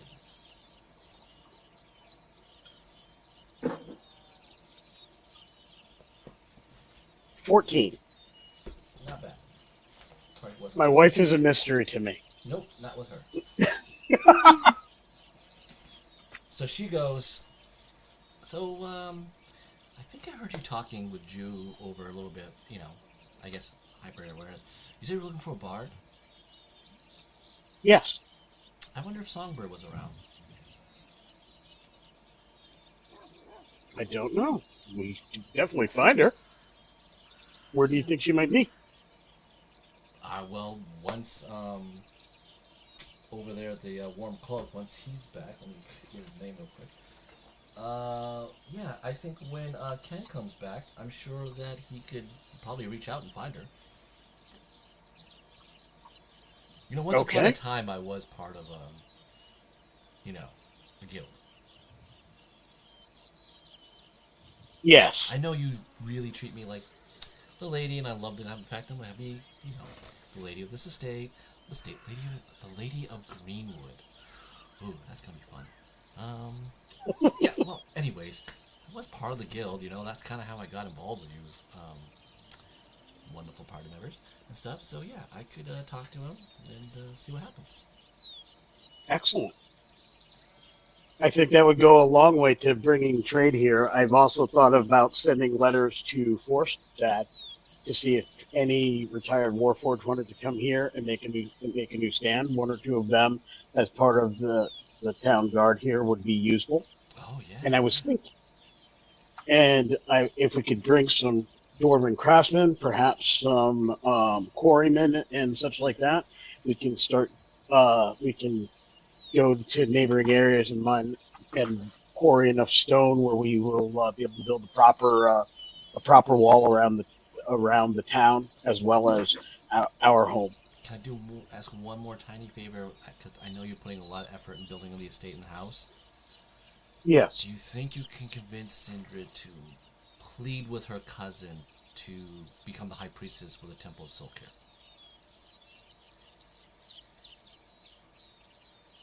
I think there could be not much more we could do to solidify our alliance in the eyes outside of our grouping. We are friends. We are battle tested together. So we are friends and we are strong. She's really a good friend of mine. But my best friend. Politically, this is not political. Of course, this is my best friend now. We need her here. It's already consecrated ground. If you need your best friend, then we'll bring her here. Thank you. She leaps up in your arms and gives you a big kiss. I return her kiss. Great. I'll plan the baby's room. And with that, she starts checking out the next room. Excellent. Leaving you time to talk with Zindrid. Excellent. So I'm going to head over to see Zindrid. Meanwhile, I'm also rolling in my head that I have to find some way to get an architect, and I'd rather get them from Forstad. so they can start planning the key buildings and structures around for security purposes, as well as strength and defensibility. There's a lot to being in charge. I'm going to walk over. I'm basically going to find Zindred and just start with, Lady Zindred, I think I finally understand the phrase, heavy is the head. Would you like some advice, HK? Always. But before we get to that, Vivian has asked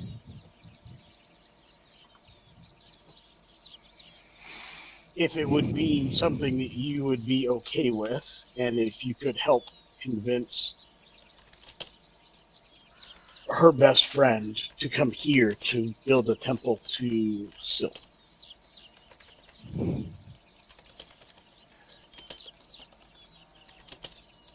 Wow. She just kind of opens and closes her mouth for a minute, looks at you, and she's like, I could certainly relay the request, and it's interesting. I will admit that my time on the surface has made me think that perhaps my nation should have more contact openly with the surface, but as the High Priestess of Silk, I think that choice is going to be made by her and her goddess. I would imagine. I can certainly ask and say that the town of Greenwood would welcome them. I have a feeling that what we should do is welcome, based on my conversation with Oleski, we should welcome temples and worship of many of the gods. I would also say if a god... I would definitely agree with that. I simply feel that asking for the High Priestess of Silk is a large ask unless Silk herself is somehow bound to this area. My wife desires her friend to be close at hand, and where she has taken on the mantle of being a paladin, I am hoping that would be enough. I would like nothing more than to see my wife happy. Vivian's not a paladin. Oh, I'm sorry. She's a warlock. Oh, I'm sorry. She has taken on the mantle of a devotee of Silk. That I would want nothing more than for her to be happy. Well, and that does seem to indicate that another of Silk's followers is here setting down roots, so perhaps that is the way that the fates will spin it out. I do not feel it's something I will be able to influence greatly, but again, I will put in the request, and I know that she cares deeply for Vivian as well. Well, in addition to that, having one of your priestesses set up a temple to the Raven Queen here, I intend to seek audience and see if we can get a temple of Apollo here as well.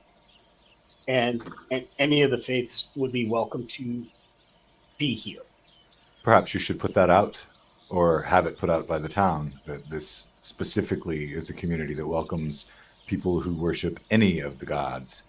In the coming time of potentially new gods, should we succeed, that may be important. I feel there would be no better way to draw up additional protections to the area. There's a reason we were drawn here on multiple occasions, and if we are to be a nexus of the coming troubles and the coming wars, having the multiple faiths in one place working together, an outward sign of the inward connections that you and I have formed, that would be a glorious thing to behold. Very well. I will send word to my Obsidian Ravens that once things have settled down in the capital, to see that a delegation is sent to Greenwood to start building a temple here. Excellent. So, and that advice? Why don't we head to the practice yard? Excellent. Okay. Take a little time off from the business of running a town and get to some martial skills. You could definitely use a little bit of a reset for your mind. Absolutely. And as we're walking, she's going to give you her first piece of advice. I see all that you're trying to do for this town, and it is noble. I think perhaps I was too hasty with my dismissal, saying we should rush off to the next task, because there will be an aftermath if we plan to survive this. But where heavy hangs the head, many hands make light work. You're taking too much on yourself, my friend. Your wife is staying here, and she is a capable woman. Talk to her of your plans. Leave her in charge. I definitely shall. I definitely shall. Work with her on how she would like to build her community with you.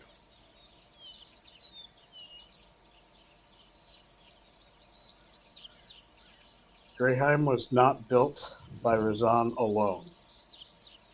Razan and Lady Kiri built that town with love and devotion to their people. And I'm sure your hands will always love making changes or repairs to your home for your wife. But carpenters can do the work that you are doing by hand right now, under her supervision after we leave, so that you can focus on the more important tasks of organizing. True. And with that, she sets her shield down uncharacteristically, because she has always sparred with you with her shield and sword. Unbuckles the Raven Queen's sword and hands it in its scabbard to Rydell, who followed along, and asks him to watch it, and says, "Can I borrow one of your halberds?" Certainly. And he hands. Yes.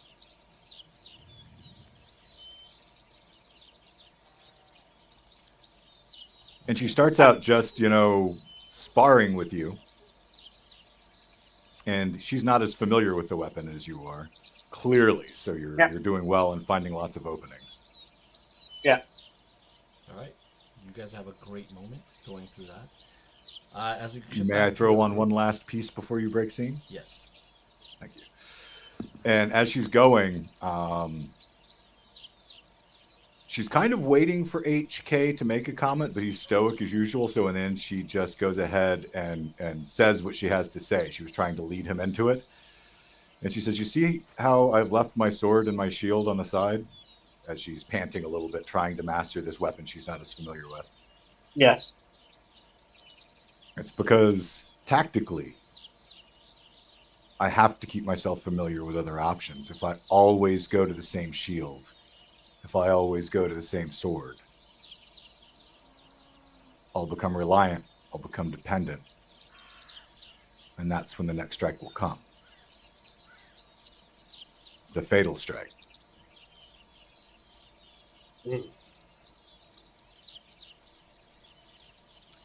You and Zhu have become famous across this world at this point as a pair. But if you only fight together, if you don't learn to fight with the rest of us as well, as opposed to always relying on your shield brother, we will fall.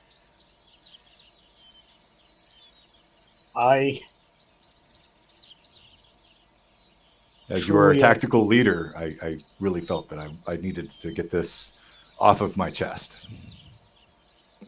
I truly understand your words, and I will take those to heart. With that scene, as we move on, I'm going to leave you with this. This is something you two are going to need to write down. That's an amazing life lesson for a party, anyone who's watching this.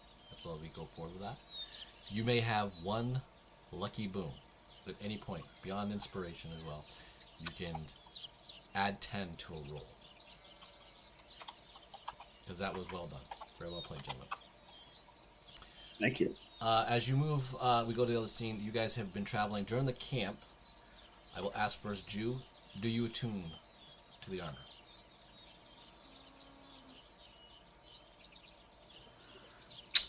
You're going to get one long rest in between that. I would say with all the failed wisdom checks, yeah. You do. Okay, so you attune to the armor. Thank you. You could give yourself one more just to save us all. Cascade, do you mention you can planar shift to where Aleski could talk specifically to the person he wants to?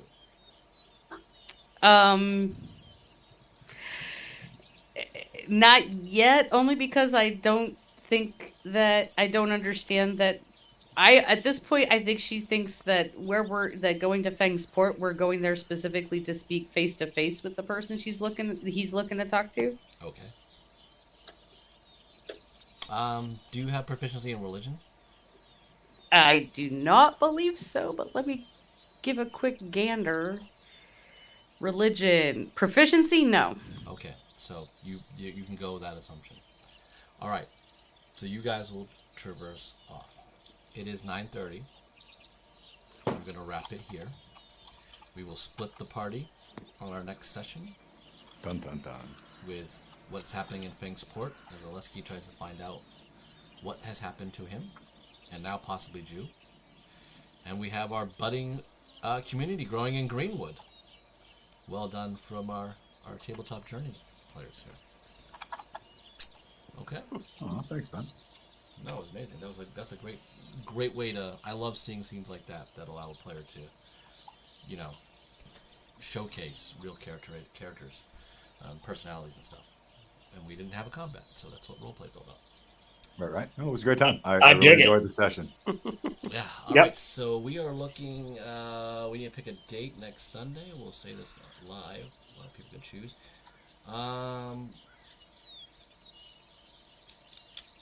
We want to shoot for maybe the 13th. Does that work? Well, what does Tabletop Journeys have open? Let's probably work off that quick. We're We don't talking have anything on the 13th in November. currently. The 13th sounds good. Well, Tabletop Journeys doesn't. I don't know about Lee Wanika's calendar, but we don't have Nope, anything. Tabletop Journeys is clear. We're good on the 13th. All right, let's do the 13th. I will not be here on the 13th. I'll be on my Oh. anniversary vacation. Oh, Ooh, happy anniversary! does the Thank you. 20th work then for you guys? 20th is not good for Tabletop Journeys. We're actually at a convention in Yeah, that's a Connecticut. convention. How about the 27th? 27th is clear. Works Yeah. for me. That is the Sunday after Thanksgiving, though, so I don't know what everybody else has got going on. I mean, that's good fine too. for me, Still but I okay don't for want me, to make too. assumptions. That's good. Well, Is so the 27th. sixth not good for everybody? Uh, I asked because if we go the 27th, that's like an 8-week is it 8 Yeah. weeks? break. Good point. Yeah, because this is the very beginning of October. All right, does that the 6th work then? So It's 6th daylight is fine. savings time, so I don't know. Yeah. Oh, we were talking about November. I apologize. 13th of November works fine. All right, let's. No, he Back thought it to was the next 13th. week. I was Well, happy thinking anniversary week. next week to you, Jeremy. Because Indeed. he said, let me look at these Sundays. And I was like, oh, so we're going to do another one real soon.